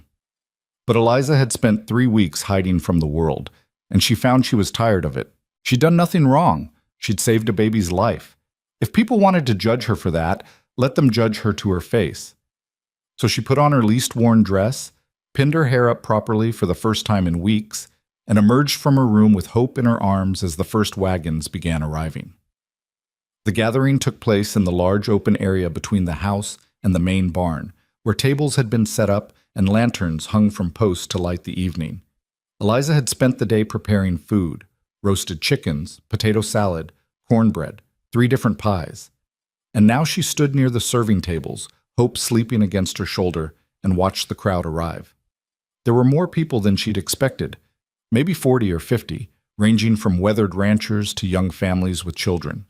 The women clustered together, their dresses fine by Frontier standards, their hair elaborately styled. The men gathered near the barn, passing around a jug of something that definitely wasn't water. And then Eliza saw a familiar face in the crowd, and her blood turned to ice. Mrs. Henderson from Silverbrook, the woman who'd shut her door in Eliza's face the day she left town. She was talking to another woman, gesturing animatedly, and then her eyes landed on Eliza. The recognition was instant and hostile. Mrs. Henderson said something to her companion, and both women turned to stare. Then Mrs. Henderson started making her way through the crowd, her face set in lines of righteous disapproval. Eliza's first instinct was to flee, to retreat to her room and hide like Caleb had suggested, but she'd made a promise to herself to stop hiding, and she intended to keep it. She stood her ground. "Eliza Monroe," Mrs. Henderson said, her voice carrying across the gathering. "I never thought I'd see you showing your face in polite society again." The crowd went quiet. Conversations died mid-sentence. Every eye turned toward Eliza and the older woman facing her down. "Mrs. Henderson," Eliza said, keeping her voice steady, "I didn't know you'd be here. Obviously, or you wouldn't have dared attend." Mrs. Henderson's eyes went to Hope, and her lip curled. "And you brought that creature with you. Have you no shame?" "That creature is a baby," Eliza said, her voice hardening. "Her name is Hope, and she's done nothing to deserve your contempt." "She's a bastard child that you had no right to keep," Mrs. Henderson snapped. "Your father told everyone what you did, how you disgraced yourself, nursing a stranger's baby like some kind of what?" The voice cut through Mrs. Henderson's tirade like a whip crack. Caleb had appeared from somewhere in the crowd, and he was furious. Eliza had never seen him angry before, but she saw it now in the set of his jaw, the ice in his eyes, the absolute stillness of his posture. "Mr. Turner," Mrs. Henderson began, "surely you can't approve of this woman working on your ranch." "What I approve of is none of your concern, Mrs. Henderson." Caleb's voice was quiet, but it carried to every corner of the gathering. "Miss Monroe works for the Turner Ranch. She's under my protection and my employment, and I won't have her insulted on my property." "But her father cast out his own daughter for showing mercy to a dying woman and her child." Caleb stepped closer to Mrs. Henderson, and the woman actually took a step back. "Her father chose pride over family, judgment over compassion. And if you ask me, that says a hell of a lot more about Samuel Monroe's character than it does about his daughter's." The crowd was completely silent now. Eliza could hear her own heartbeat, could feel hope stirring against her shoulder. "Miss Monroe saved a baby's life," Caleb continued, his voice ringing clear. "She gave up everything she had, her home, her family, her reputation, to keep an innocent child from dying. Where I come from, that's not disgraceful, that's heroic." Mrs. Henderson's face had gone red. The talk in town is gossip and speculation from people who have nothing better to do than tear down a woman who showed more courage in one moment than most of them will show in their entire lives." Caleb looked around at the gathered crowd, making eye contact with several of the ranchers. "I know most of you here. I know you're good people who understand the difference between scandal and slander. And I'm asking you now to judge Miss Monroe not by rumors, but by her actions, by her character, by the choice she made to save a life when it would have been easier to let that baby die." A murmur ran through the crowd. Eliza saw some people nodding, saw others whispering to their neighbors. The mood was shifting, uncertainty replacing certainty. "Furthermore," Caleb said, and his voice took on a different quality, something that made Eliza's breath catch. "I want you all to know that I've asked Miss Monroe to be my wife." The world seemed to tilt sideways. Eliza stared at Caleb, certain she'd misheard, but he was looking right at her, his eyes steady and sure, and she knew she hadn't imagined it. "You what?" Mrs. Henderson gasped. "I've asked her to marry me," Caleb repeated, still looking at Eliza. "She hasn't given me an answer yet, but I'm hoping she'll say yes, because she's exactly the kind of woman I want to build a life with. Strong, compassionate, willing to sacrifice everything for what's right. That's worth more than all the pristine reputations in Montana." The crowd erupted. Some people were cheering, others looked scandalized, still others seemed simply stunned. Mrs. Henderson opened and closed her mouth like a landed fish, unable to form words. But Eliza barely noticed any of it. She was looking at Caleb, trying to understand what had just happened, trying to process the enormity of what he'd just done. He'd claimed her in front of everyone. He'd defended her honor, elevated her status, and shielded her from judgment in the most public way possible. And he'd done it by lying. Or had he?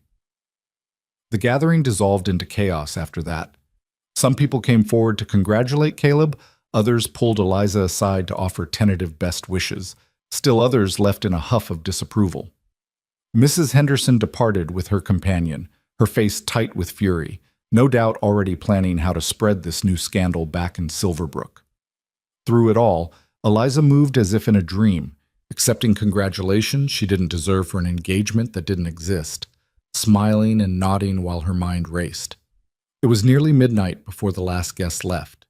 The ranch hands cleaned up the tables and lanterns, shooting curious glances at Eliza as they worked. Finally, when the last wagon had disappeared down the road and the last ranch hand had retired to the bunkhouse, Eliza found herself alone with Caleb in the quiet darkness between the house and barn.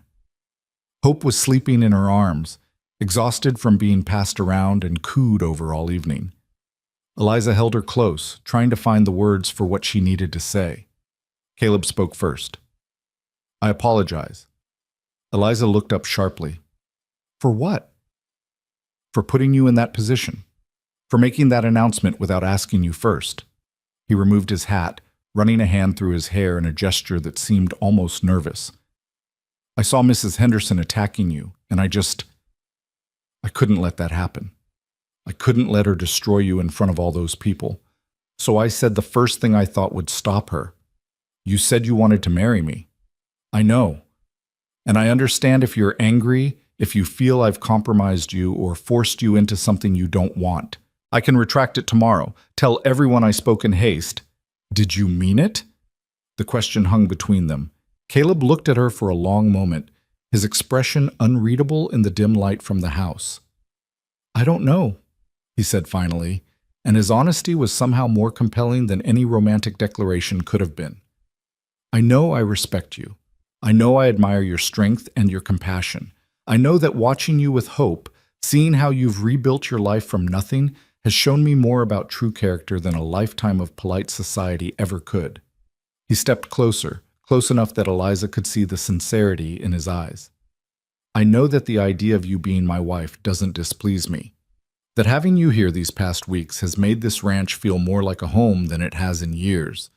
That Hope's laughter in the morning is something I look forward to hearing." He paused. "But I also know that you deserve more than a marriage of convenience born from my need to protect you from gossip. You deserve to be courted properly, to have time to decide what you want, to choose your own future." Eliza felt tears welling up, though whether they were from relief or disappointment or simple exhaustion, she couldn't say. "What happens now?" she whispered. "Now, you go to bed and get some rest.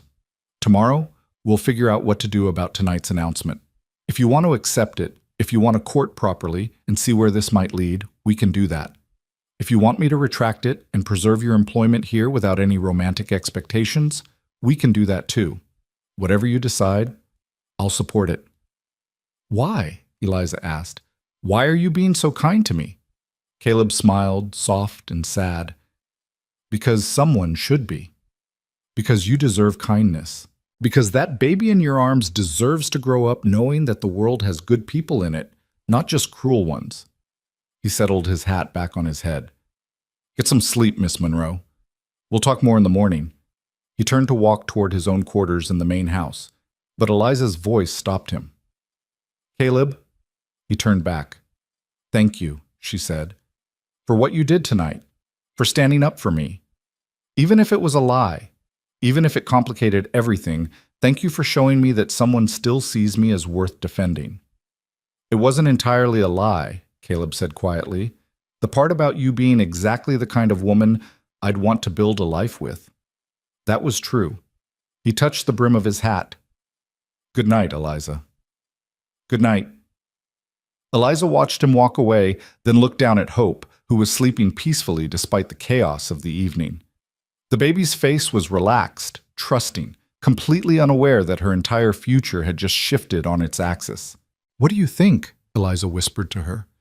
"Should we take a chance on him?" Hope, of course, didn't answer. But as Eliza carried her inside to their small, safe room, she found herself thinking about Caleb's words, about his honesty, about the way he'd stepped in front of Mrs. Henderson's venom without hesitation. She thought about how he'd never once asked her for anything inappropriate, never leveraged his position or her dependence on him, never made her feel anything but respected and valued. And she thought about how, for the first time since her mother died, she'd felt truly defended, truly protected. Not because she was weak, but because someone had decided she was worth fighting for. In her room, she laid Hope in her crate and changed into her nightdress. Through the window, she could see the stars scattered across the Montana sky, brilliant and countless and infinite in their possibilities. Tomorrow, she would have to decide what to do about Caleb's announcement. Tomorrow, she would have to figure out how to navigate the changed dynamics of their relationship, how to separate gratitude from genuine feeling, how to protect both her heart and Hope's future. But tonight, for the first time in over a month, Eliza Monroe allowed herself to imagine a future that included more than just survival. A future that might hold partnership and respect and maybe, eventually, something deeper. She climbed into bed and closed her eyes, and for the first time since leaving Silverbrook, she slept dreamlessly, peacefully, without fear. Outside her window, in his own room in the main house, Caleb Turner lay awake and wondered if he'd just made the biggest mistake of his life, or the smartest decision he'd ever make. He thought about Eliza's face when he'd made his announcement, the shock and confusion and something else, something that might have been hope. He thought about the way she'd stood her ground against Mrs. Henderson, refusing to be cowed, protecting hope with every fiber of her being. And he thought about how, when he'd said those words, "She's exactly the kind of woman I want to build a life with," he'd realized with startling clarity that he'd meant every single word. Tomorrow would bring complications. Tomorrow would require difficult conversations and careful decisions. Tomorrow would test whether what had started as protection could become something real.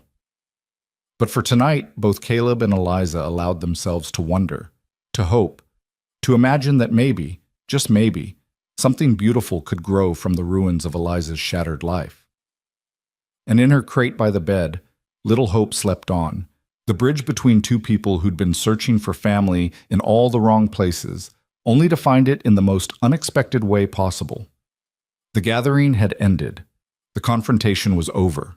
But the real story, the story of how a cast-out woman and a lonely rancher would build a family from compassion and choice, was only just beginning. Morning came too quickly, and not quickly enough.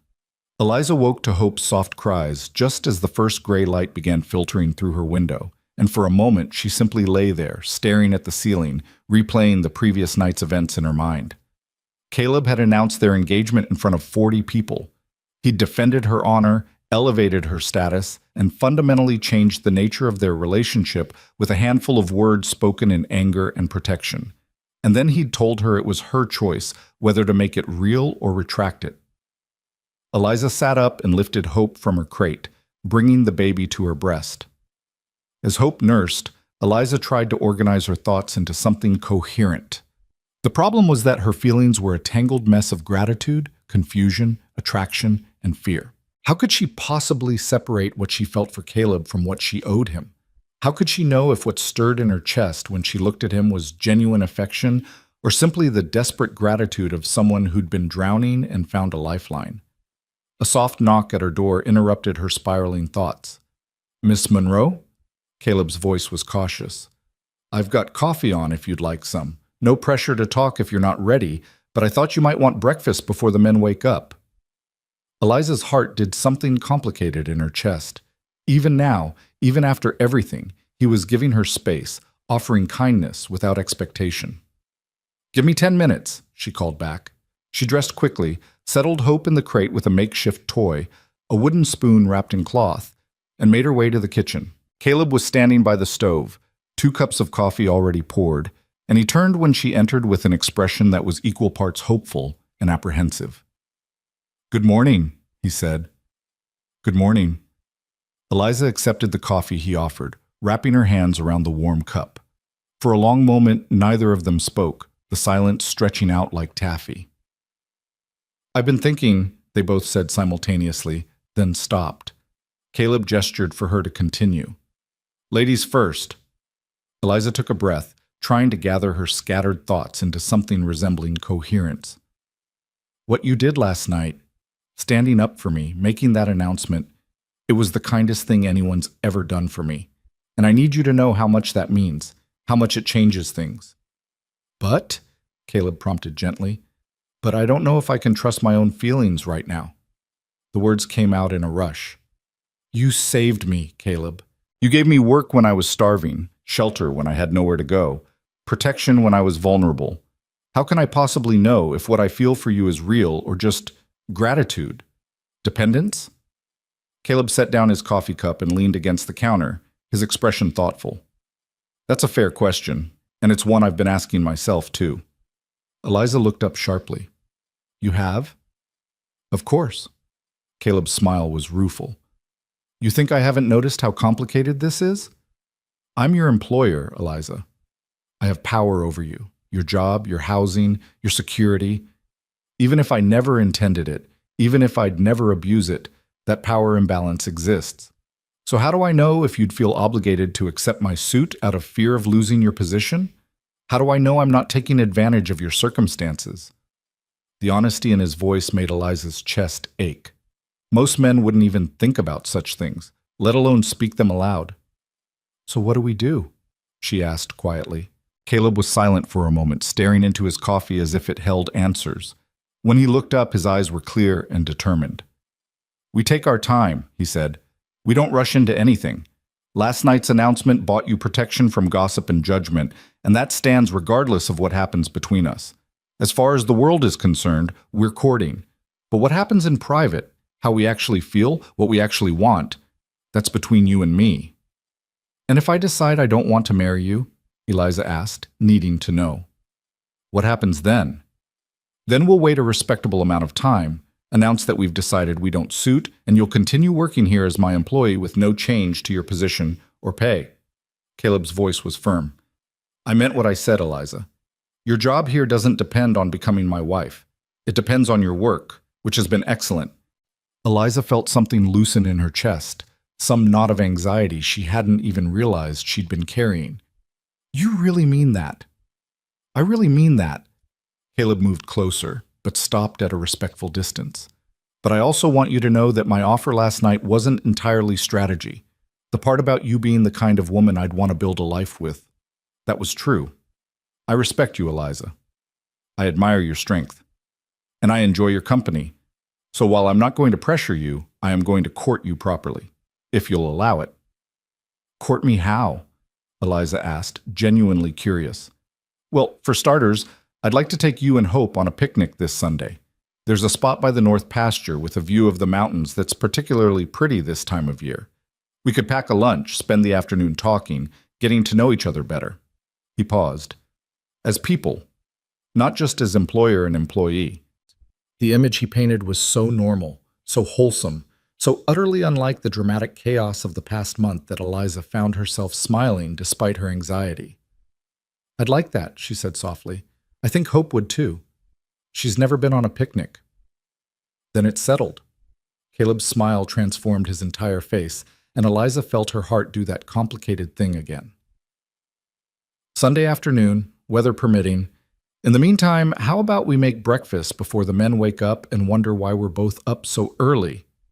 They worked side by side in comfortable silence, Caleb frying eggs while Eliza made biscuits, and it felt natural in a way that surprised her. There was an ease between them that hadn't been there before, as if last night's confrontation and this morning's conversation had cleared the air somehow. The ranch hands filed in for breakfast with their usual mixture of gratitude and appetite, and if they noticed anything different between Eliza and Caleb, they were wise enough not to mention it. Pete, the older hand who'd been helping with Hope, caught Eliza's eye and gave her a small nod of approval that made her want to cry. The next few days passed in a strange limbo.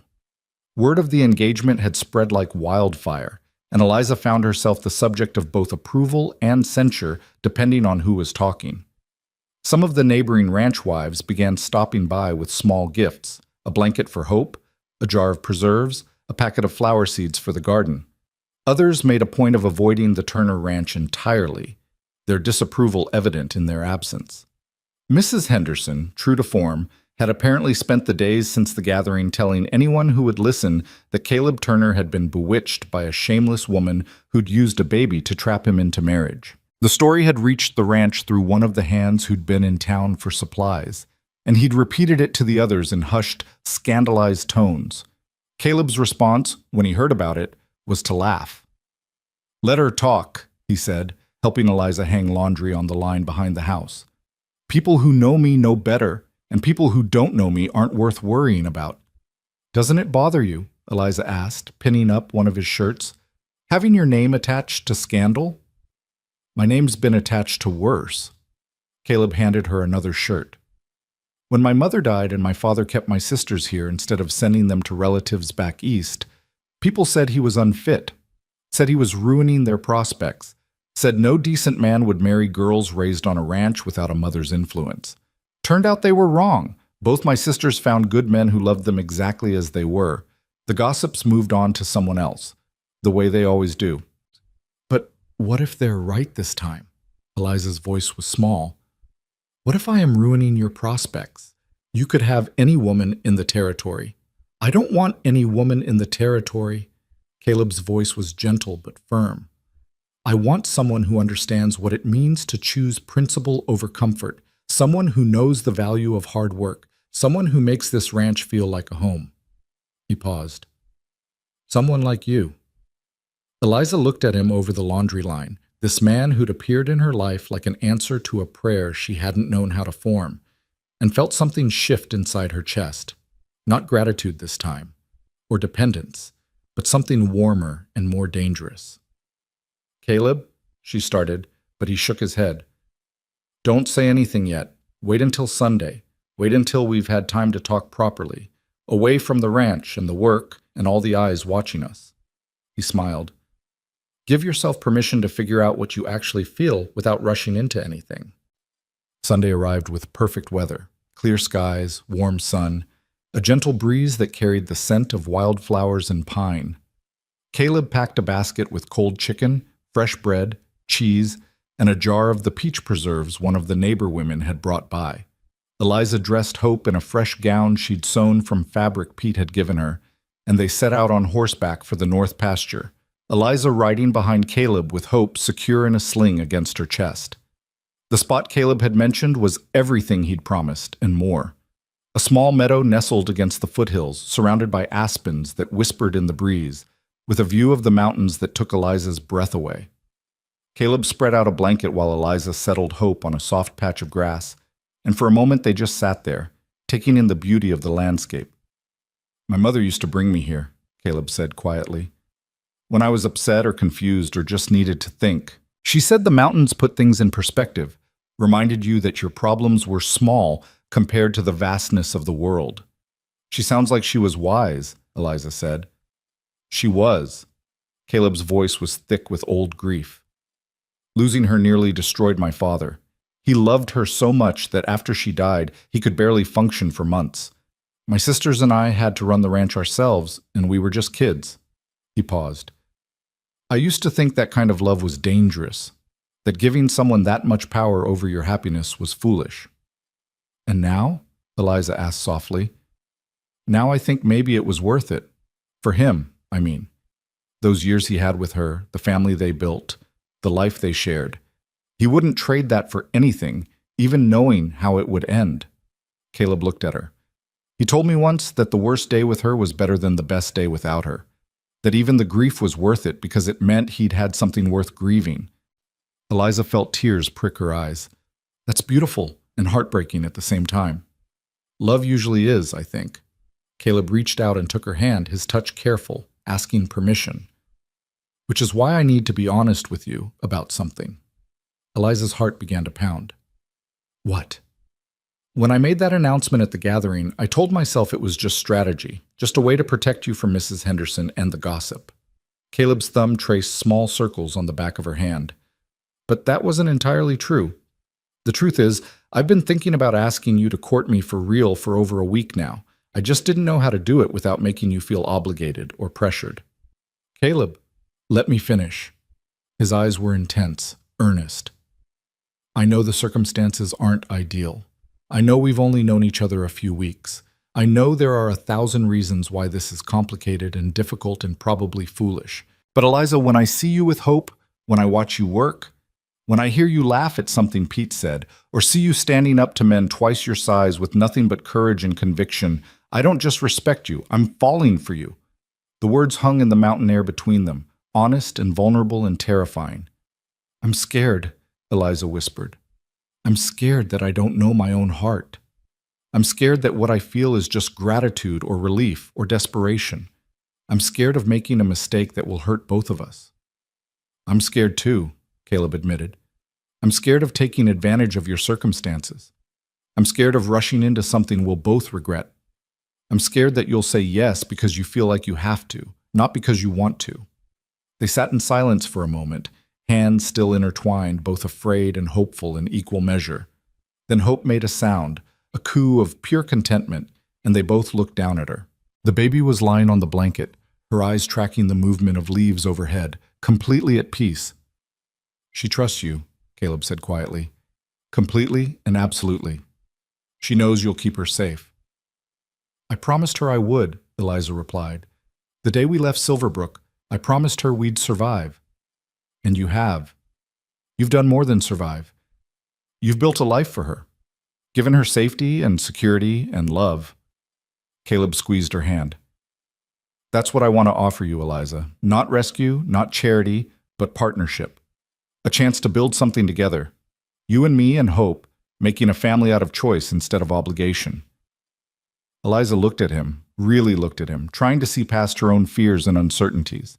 She saw a man who'd shown her nothing but kindness and respect. A man who'd defended her when he didn't have to, who'd given her work instead of pity, who'd stood up to an entire gathering of people rather than let her be humiliated. But more than that, she saw a man who was being honest about his own vulnerabilities, his own fears, his own uncertainty. He wasn't pretending to have all the answers or trying to sweep her off her feet with grand gestures.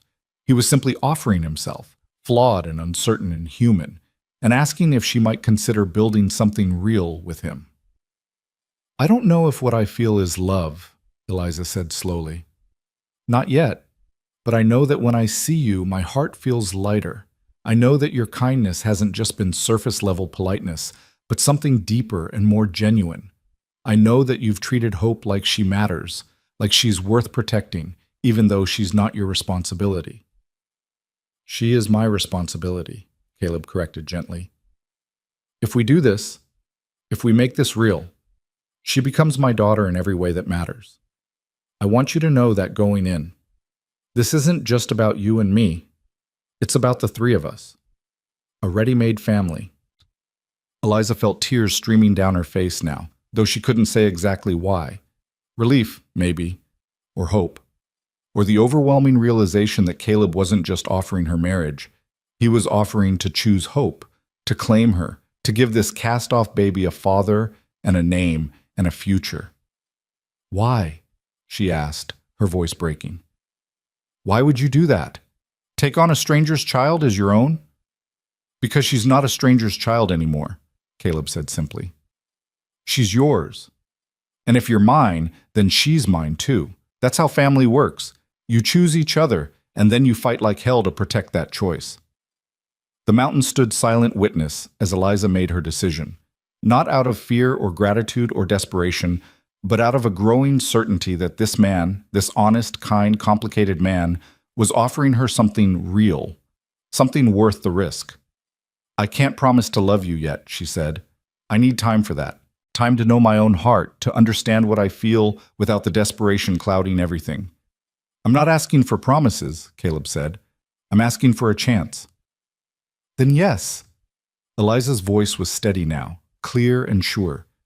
Yes, I'll court you properly. I'll give us time to see if this could be real. And if it is, if we find that what we feel is genuine and lasting, then yes, I'll marry you. Caleb's smile was like sunrise, slow and warm and full of promise. That's all I'm asking for. Just a chance. He leaned forward, slow and careful, giving her time to pull away if she wanted. But Eliza didn't pull away.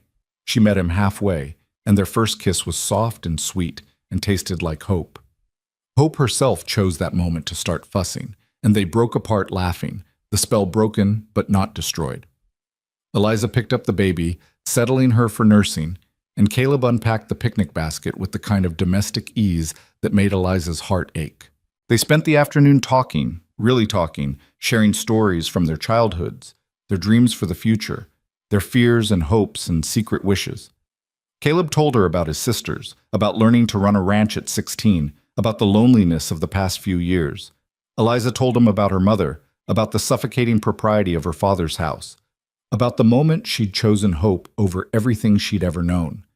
And slowly, gradually, Eliza felt something growing between them. Not the desperate gratitude of the drowning, but something more solid and real. Trust, understanding, the beginning of genuine affection. As the sun began to set and they packed up to ride back to the ranch, Caleb helped Eliza mount the horse, his hand steady on her waist. Before releasing her, he looked up and said, "Thank you for giving me a chance. I won't waste it." "Thank you for seeing me," Eliza replied. Really seeing me, not just my circumstances or my mistakes or my desperate need. Thank you for seeing the person I'm trying to be. The ride back was quiet, comfortable, with Hope dozing against Eliza's chest and Caleb's solid warmth at her back. When they reached the ranch, several of the hands were gathered near the barn, and Pete gave them a knowing smile that made Eliza blush. That night, alone in her room with Hope sleeping peacefully beside her, Eliza allowed herself to imagine a future she'd thought was lost forever. A future with a husband who respected her, a daughter who would grow up loved and chosen, a home built on partnership instead of obligation. It wasn't the future she'd planned. It wasn't the fairy tale she'd dreamed of as a girl in her father's house, all propriety and perfect manners and society's approval. It was something better, something real. 3 days later, a visitor arrived at the Turner Ranch that shattered the peaceful progress of Eliza's new life. She was in the kitchen, kneading bread dough while Hope napped in her crate when she heard the sound of a wagon approaching. Through the window, she saw a vehicle she recognized instantly, her father's delivery wagon, the one with Samuel Monroe painted on the side. Her hand stilled in the dough, her heart beginning to pound. Pete appeared in the doorway. "Miss Eliza, you got a visitor. Says he's your father." Eliza wiped her hands on her apron with shaking fingers. "Where's Caleb?" "Out in the north pasture. Won't be back for hours." Pete's expression was concerned. "You want me to send the man away?" Everything in Eliza wanted to say yes, but she'd spent a month running from her past and she was tired of running. "No," she said, lifting her chin. "I'll see him." Samuel Monroe stood in the ranch yard, looking older and harder than Eliza remembered. His eyes scanned the property with the critical assessment of a man used to evaluating worth in dollars and cents, and when they landed on Eliza emerging from the house, they held no warmth. "Father," Eliza said, her voice surprisingly steady. "Eliza." Samuel's tone was formal, distant. "I've come to talk some sense into you. If you've come to take me back, the answer is no." "I'm not here to take you back." Samuel's lip curled. "I'm here to offer you a way to salvage what's left of your reputation. Mrs. Henderson told me about Turner's announcement, about this supposed engagement." "It's not supposed," Eliza said. "It's real." "Don't be naive." Samuel stepped closer, his voice dropping. "Men like Caleb Turner don't marry disgraced women out of love. He's using you, Eliza. Using you for labor, for convenience, probably for other things I won't mention in polite company. And when he's tired of you, he'll cast you aside just like I did." The words were designed to hurt, and they did. But Eliza had learned something in the past month about pain. It could break you, or it could make you stronger. "You're wrong about him," she said quietly. "Caleb is nothing like you." Samuel's face darkened. "I'm your father. I'm trying to protect you from making an even bigger mistake." "You're my father in name only," Eliza shot back, finding her courage. A real father wouldn't have thrown out his daughter for showing mercy. A real father would have helped me save that baby instead of demanding I let her die. A real father would choose love over pride. "That baby." "Her name is Hope," Eliza interrupted, "and she's mine now, my daughter, in every way that matters." "You can't just claim a child that isn't yours." "Why not?" Eliza's voice rose. "You disowned a child who was yours. If you can unmake family with a word, why can't I make it the same way?" Samuel Monroe stared at his daughter, and for the first time Eliza saw something flicker in his eyes that might have been doubt or regret, but it was gone before she could name it. "Come back to Silverbrook," he said, and his voice was almost pleading. "Without the baby. We can say you were ill, that you needed time to recover. We can rebuild your reputation, find you a proper husband." "No!" Eliza's voice was firm. "I'm not leaving Hope. I'm not leaving Caleb. And I'm not coming back to a town that values propriety over compassion." "Then you're a fool," Samuel spat. "And when Turner casts you aside, don't come crying to me." "I won't," Eliza said. "Because he won't. But even if he did, even if I ended up alone and penniless again, I'd still have my dignity. I'd still have the knowledge that I chose love over fear, mercy over judgment. Can you say the same?" The question hung between them like a challenge. Samuel Monroe opened his mouth, closed it, then turned and climbed back into his wagon without another word. Eliza watched him drive away, watched him disappear down the road toward Silverbrook, and felt the last chains of her old life finally break and fall away. She was free, truly free. When Caleb returned that evening and heard about the visit from Pete, he found Eliza in the garden, Hope on a blanket beside her while she pulled weeds with furious energy. "Pete told me your father was here," he said quietly. "He was." Eliza didn't stop working. "He offered to take me back if I abandoned Hope." And I told him no." Eliza finally looked up, and her eyes were fierce. "I chose Hope. I chose this life. I chose you." Caleb knelt beside her, taking her dirt-stained hands in his. "You're sure?" "I'm sure." Eliza's voice was steady, certain, free of doubt for the first time since this whole thing began. "Not because I'm dependent on you or grateful to you, but because I want this. I want us. I want to build a family with you, to see where this courtship leads, to take the chance you offered me." "Even knowing it won't be easy?" Caleb asked. "Even knowing some people will always judge you, will always whisper that you trapped me or that hope isn't legitimate?" "Even knowing all of that?" Eliza smiled, and it was real and radiant. "Because the opinion of people who value judgment over mercy doesn't matter to me anymore. What matters is building something real with someone who sees me, all of me, and chooses me anyway." Caleb pulled her into his arms, and Eliza let herself be held, let herself feel safe and chosen and valued in a way she'd never felt before. On the blanket beside them, Hope gurgled happily, reaching for the sunlight filtering through the garden plants, completely unaware that her future had just been secured by two people choosing each other, choosing her, choosing to build a family out of compassion instead of obligation. The mountains stood silent in the distance, eternal witnesses to human courage and human choice. And in their shadow, a new family took root and prepared to grow. The weeks following Samuel Monroe's visit brought a subtle shift to life at the Turner Ranch. Eliza had expected to feel relief after turning her father away, but instead she found herself grappling with an unexpected grief. She mourned not the relationship she'd lost, that had been cold and conditional long before she'd left Silverbrook, but the relationship she'd never had. The father who might have chosen love over pride, compassion over reputation, his daughter over the opinions of strangers. Caleb noticed, of course. He'd become remarkably attuned to her moods in the months since their picnic, learning to read the subtle shifts in her expression, the small tells that revealed when she was troubled. "You're thinking about him again," he said one evening as they sat on the porch after dinner, Hope asleep in Eliza's arms. The ranch hands had retired to the bunkhouse, and the Montana sky was ablaze with sunset colors that seemed almost too vivid to be real. "Is it that obvious?" Eliza asked. "Only to someone who's paying attention." Caleb rocked slowly in his chair, his eyes on the horizon. "You want to talk about it?" Eliza was quiet for a moment, organizing her thoughts. One of the things she'd come to value most about Caleb was his patience. He never pushed, never demanded, just offered space for her to work through her feelings at her own pace.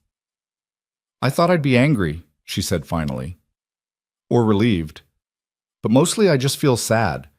Sad that he couldn't see past his own pride to the daughter standing right in front of him. Sad that he'd rather lose me completely than accept that I made a different choice than the one he wanted." "Some people can't separate love from control," Caleb said quietly. "They think if they're not dictating every decision, they're not fulfilling their role. My father was like that for a while after my mother died. Tried to manage every aspect of our lives because he thought that's what keeping us safe meant. It took my oldest sister running off to Denver before he realized he was pushing us away instead of protecting us." "What changed?" "She came back," Caleb said with a small smile. "Showed up 6 months later with a husband we'd never met and told my father he could either accept her choice or lose her forever. He chose acceptance. Wasn't easy for him. And he still struggles with not trying to control everything, but he learned that sometimes love means letting go." "Do you think my father will ever learn that?" Eliza asked, though she already knew the answer. "I don't know," Caleb said honestly. "Some people do, some don't. But here's what I do know. You can't wait for him to change before you allow yourself to move forward. You can't put your happiness on hold hoping he'll come around." "I'm not," Eliza protested, then paused. "Am I?" Caleb reached over and took her free hand, his thumb tracing circles on her palm in a gesture that had become familiar and comforting. I think part of you is still waiting for permission that you don't need and won't get. Permission to be happy, to build a new life, to let yourself love and be loved without guilt. The word struck something deep inside Eliza's chest. You're right, she whispered. I've been so focused on proving I made the right choice that I haven't actually let myself enjoy the life I chose. So start enjoying it, Caleb said simply. Start believing that you deserve good things, not because you've suffered enough to earn them, but because you're a good person who made a brave choice and deserves happiness. Eliza looked down at Hope, whose face was peaceful in sleep, then up at Caleb, whose expression was open and honest and full of a quiet affection that made her heart ache in the best possible way. I think I'm falling in love with you, she said, the words escaping before she could think better of them. Caleb's hand tightened on hers. You think? I know, Eliza corrected, finding her courage. I know I'm falling in love with you, and it terrifies me, but it also feels right in a way nothing else has in a very long time. Can I tell you something? Caleb's voice was rough with emotion. I stopped falling weeks ago. I'm already there, Eliza. Completely, utterly in love with you, and this little girl, and the life we're building together. Eliza felt tears stream down her face, but they were good tears, healing tears, the kind that washed away old pain and made room for new joy. Then I think we should set a date. A date? Caleb's eyes widened. For the wedding. Eliza smiled through her tears. Unless you've changed your mind about wanting to marry me? Not a chance. Caleb stood and pulled her gently to her feet, careful of Hope sleeping between them. I'd marry you tomorrow if you'd have me. Let's give it a month, Eliza said. Give people time to get used to the idea. Give us time to plan something small but meaningful. And give me time to make a proper dress. A month, Caleb agreed, though I'd wait a year if that's what you needed. A month is perfect. Eliza leaned forward and kissed him, soft and sweet, a promise of the future they were choosing together. The next 4 weeks were a whirlwind of preparation and growing anticipation. Word spread quickly through the territory that Caleb Turner and Eliza Monroe were actually going through with the wedding, and the response was mixed but ultimately favorable. The neighboring ranchers who'd seen Eliza's work ethic and character firsthand were supportive. Their wives, won over by her cooking at various gatherings and her obvious devotion to Hope, began including her in their social circles. Even some of the people from Silverbrook who'd initially shunned her began to soften, recognizing that perhaps they'd been too quick to judge.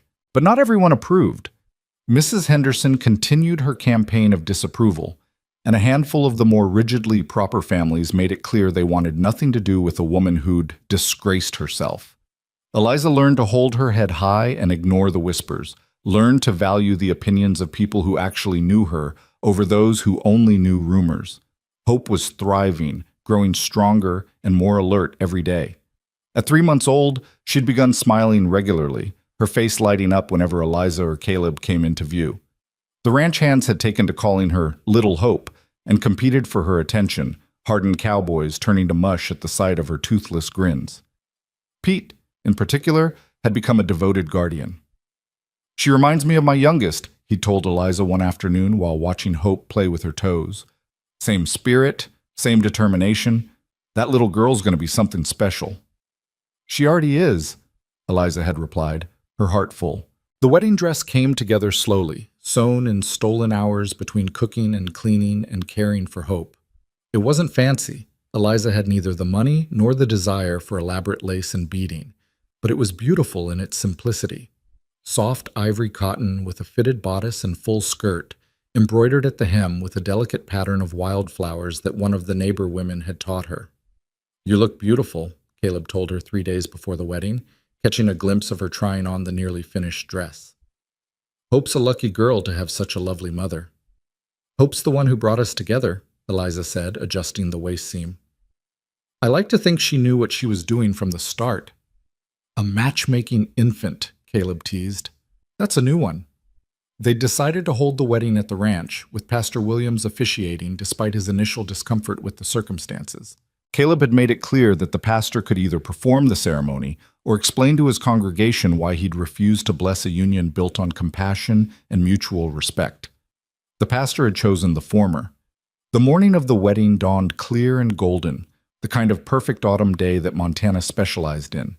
Eliza woke early, her stomach a tangle of nerves and excitement, and found Hope already awake, cooing softly in her crate. "Good morning, sweet girl," Eliza whispered, lifting the baby into her arms. "Today's a big day. Today you're getting a father who's going to love you and protect you and teach you to ride horses and probably spoil you terribly." Hope responded by grabbing a handful of Eliza's hair and pulling enthusiastically. "I'll take that as approval," Eliza laughed. The ceremony was set for mid-afternoon, giving Eliza time to prepare breakfast for the hands, put the finishing touches on the wedding meal, and get herself and Hope ready. Several of the neighbor women arrived early to help, bustling around the kitchen with casseroles and pies, offering advice and encouragement in equal measure. "I knew from the moment I saw you that you were perfect for Caleb," Mrs. Patterson from the neighboring Double Creek Ranch told Eliza as she helped her into the wedding dress. "He needed someone with backbone, someone who wouldn't just go along with whatever he said. My Harold's the same way. They're better men when they have strong women beside them." "I don't know about strong," Eliza demurred, struggling with the tiny buttons at her wrist. "Nonsense. You walked away from everything you knew to save a baby's life, then survived alone for weeks with nothing but determination and grit. If that's not strength, I don't know what is." Mrs. Patterson finished the last button and stepped back. "There. Absolutely lovely." Eliza looked at herself in the small mirror above her dresser and barely recognized the woman staring back. She looked happy, healthy, hopeful. So different from the gaunt, terrified girl who'd stumbled into this ranch 2 months ago. "Thank you," she told Mrs. Patterson, "for everything, for being kind when others weren't, for giving me a chance." "Oh, honey, you earned every bit of kindness you got." Mrs. Patterson's eyes were suspiciously bright. "Now let's get you married before that groom of yours wears a hole in the porch from pacing." The ceremony took place in the garden behind the main house, where Eliza had spent so many hours pulling weeds and planning for a future she'd barely dared to hope for. Chairs had been arranged in neat rows, and the turnout was better than Eliza had expected. At least 30 people, including most of the ranch hands, several neighboring families, and even a few faces from Silverbrook who'd apparently decided that supporting the wedding was worth risking Mrs. Henderson's disapproval. Caleb stood at the front with Pastor Williams, wearing his best suit and looking nervous and happy, and so handsome that Eliza's breath caught in her throat.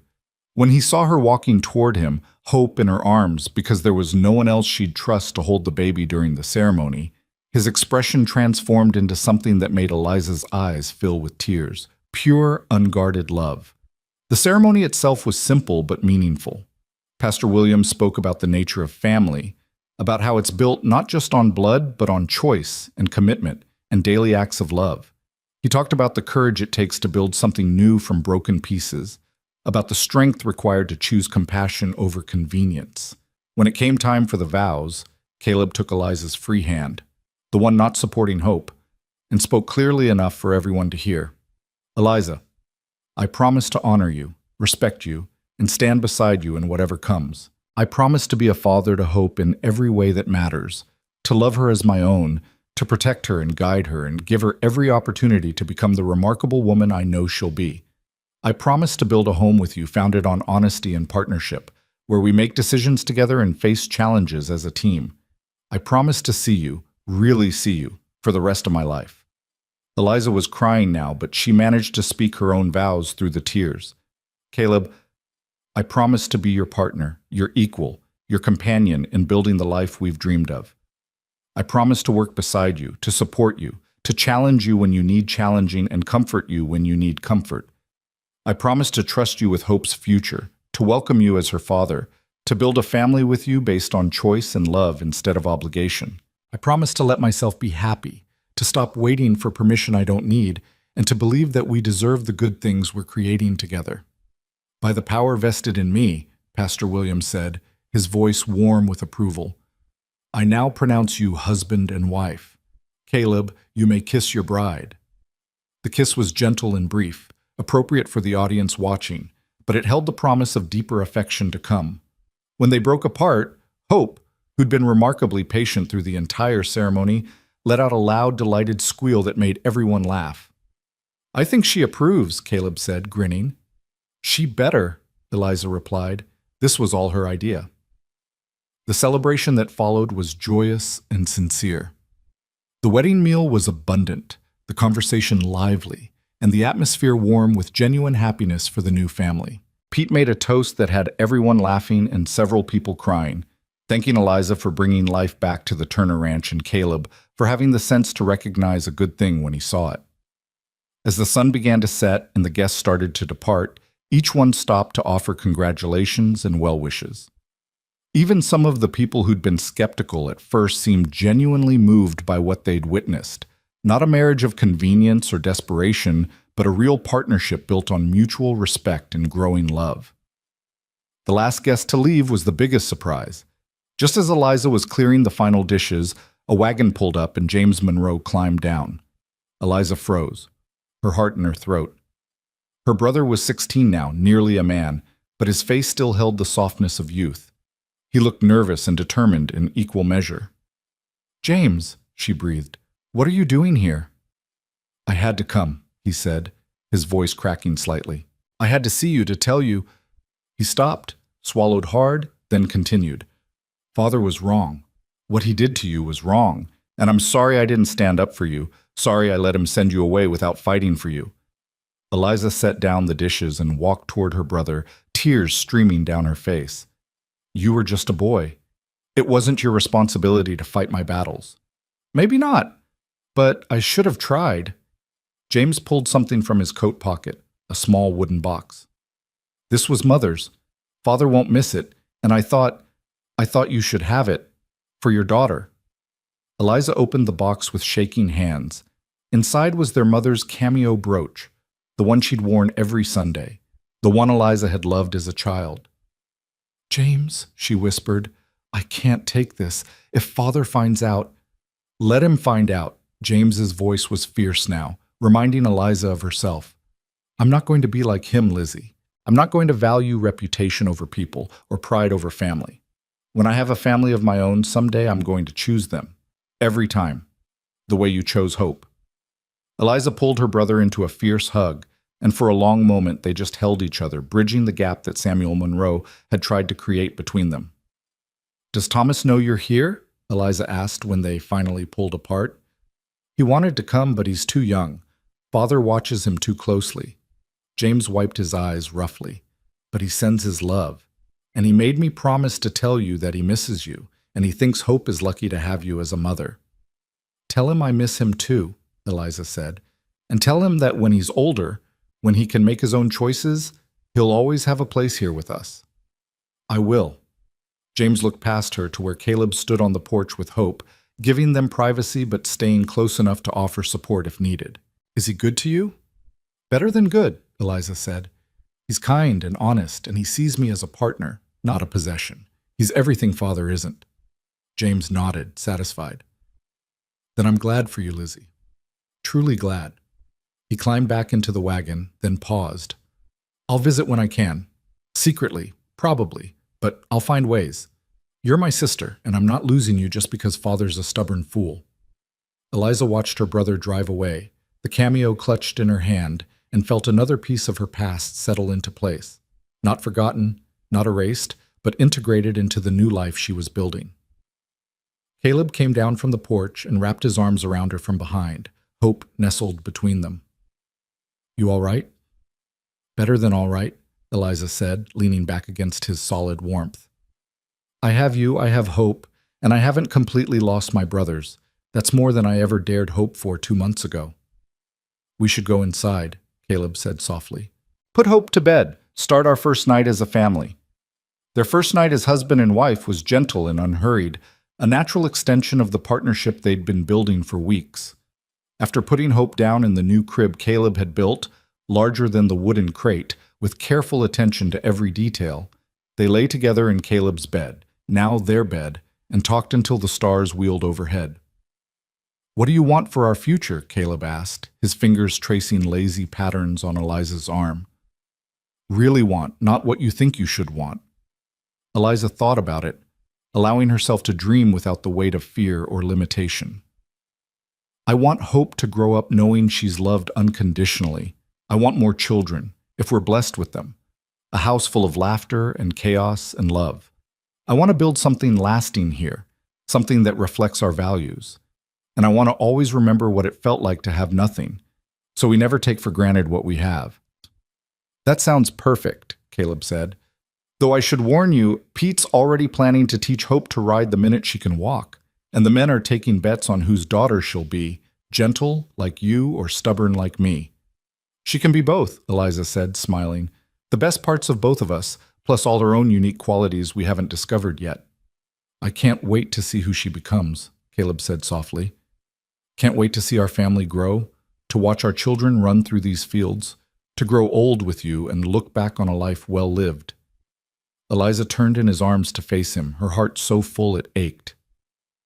Thank you for choosing us, for seeing past the scandal and the judgment to the real people underneath, for giving Hope a father and me a partner and both of us a future worth fighting for.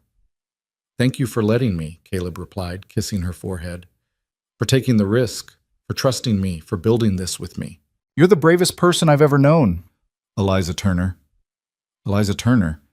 The name still felt strange and new and wonderful. She was no longer Eliza Monroe, daughter of Samuel, defined by her father's approval or disapproval.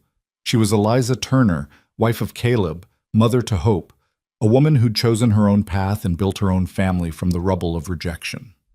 The months and years that followed were full of the ordinary miracles that make up a life well lived. Hope took her first steps at 11 months, wobbling across the kitchen floor into Caleb's waiting arms while Eliza applauded and cried happy tears. She spoke her first word at 13 months, Papa, and Caleb had to excuse himself to the barn because his eyes were suspiciously wet. True to Pete's prediction, Hope learned to ride almost before she could run, sitting in front of Caleb on his big bay gelding and shrieking with delight. She had Eliza's dark hair and Caleb's blue eyes, a genetic coincidence that made people assume she was his by blood, and a personality all her own, fierce and loving, stubborn and sweet, brave enough to try anything and wise enough to ask for help when she needed it. When Hope was 2, Eliza gave birth to a son they named Samuel James. Samuel for the grandfather who'd rejected them, but whom Eliza had found a way to forgive. James for the brother who'd chosen love over fear. The baby was colicky and demanding, keeping them up for months, but Caleb walked the floors with him just as readily as Eliza did, never once suggesting that infant care was solely her responsibility. Hope adored her baby brother from the first moment, insisting on helping with everything from diaper changes to feeding time.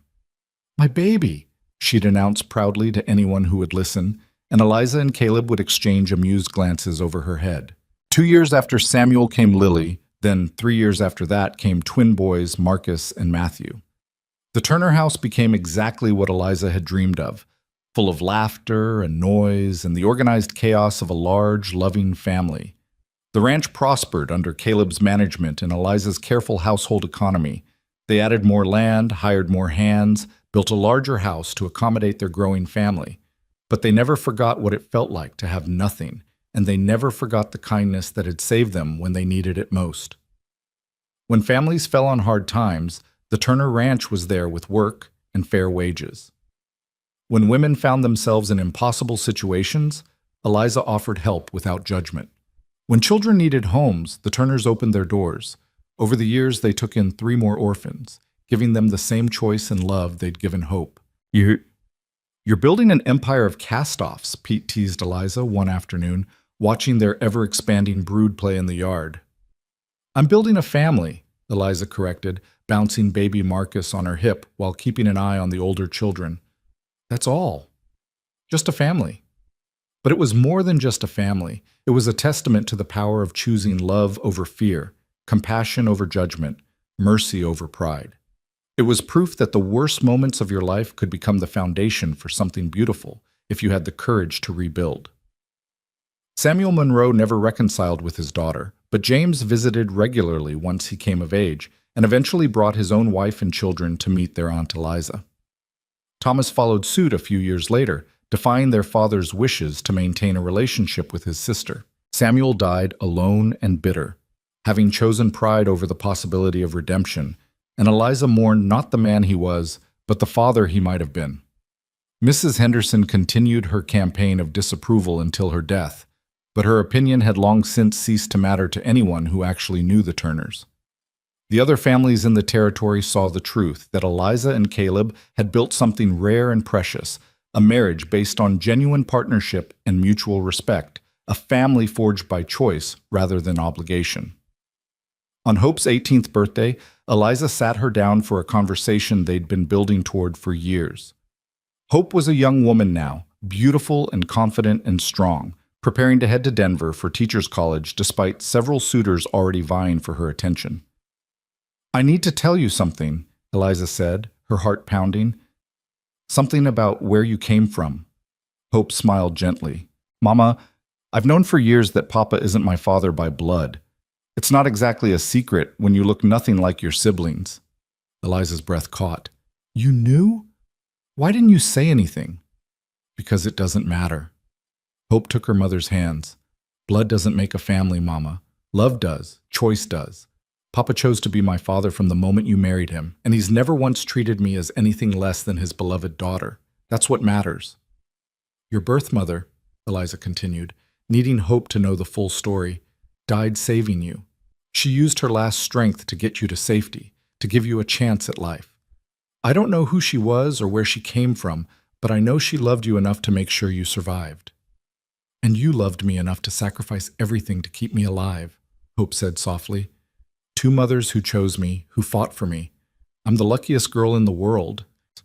Eliza pulled her daughter, her first daughter, her brave, beautiful Hope, into a fierce embrace and felt the last piece of her past finally heal. The choice she'd made that rainy April morning had cost her everything she'd known, but it had given her everything that mattered. Years later, when Eliza was gray-haired and watching her grandchildren play in the same yard where her own children had played, Caleb sat beside her on the porch and took her hand. "Do you ever regret it?" he asked. "Choosing Hope that day, walking away from everything you knew?" Eliza looked out at the sprawling ranch, at the house full of love and laughter, at the family they'd built from broken pieces and brave choices. She thought about the woman she'd been, young and scared and desperate, and the woman she'd become, strong and confident and surrounded by love. "Not for a single moment," she said. "That was the day my real life began, the day I learned that the family you choose is just as powerful as the family you're born into, maybe more so." "She was cast out for nursing a stranger's child," Caleb quoted softly, a wry smile on his weathered face. "But the cowboy said, 'That's exactly the kind of woman I want.'" "Did the cowboy know what he was getting into?" Eliza teased. "Not even a little bit," Caleb admitted, pulling her close. "But he'd do it all again in a heartbeat."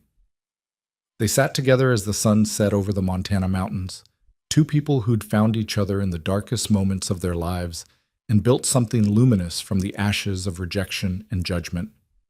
Behind them, through the open windows of the house, they could hear their family, children and grandchildren, the chosen and the born, all woven together into a tapestry of love that would endure long after they were gone. Eliza Monroe Turner had been cast out for showing mercy to a dying woman and her child. She'd been judged, condemned, and exiled for choosing compassion over obedience. But in that single act of defiance, she'd found her true family. She'd discovered her real strength. She'd built a legacy that would echo through generations, not of shame and scandal, but of courage and choice and the transformative power of unconditional love. And that, she thought, as Caleb's arm tightened around her shoulders and Hope's laughter drifted from the kitchen where she was helping with dinner, was worth every hardship, every judgment, every moment of fear and uncertainty. Because family, real family, isn't about blood or propriety or society's approval. It's about the people who choose you when they don't have to. It's about the love you build with intention and protect with everything you have. It's about looking at a helpless infant and saying, "I will fight for you, even when it costs you everything." It's about a cowboy who sees a woman nursing a stranger's child and thinks not disgrace, but exactly the kind of woman I want. And it's about two people and a baby building something beautiful from nothing, proving that sometimes the best families are the ones we choose for ourselves. The Turner Ranch stood solid against the Montana sky, a testament to courage and compassion, to love, chosen over fear, to the remarkable truth that sometimes being cast out is the first step toward being truly found. And in the gathering dusk, surrounded by the family she'd built from broken pieces and brave choices, Eliza Turner smiled and knew that every sacrifice had been worth it. Every single one.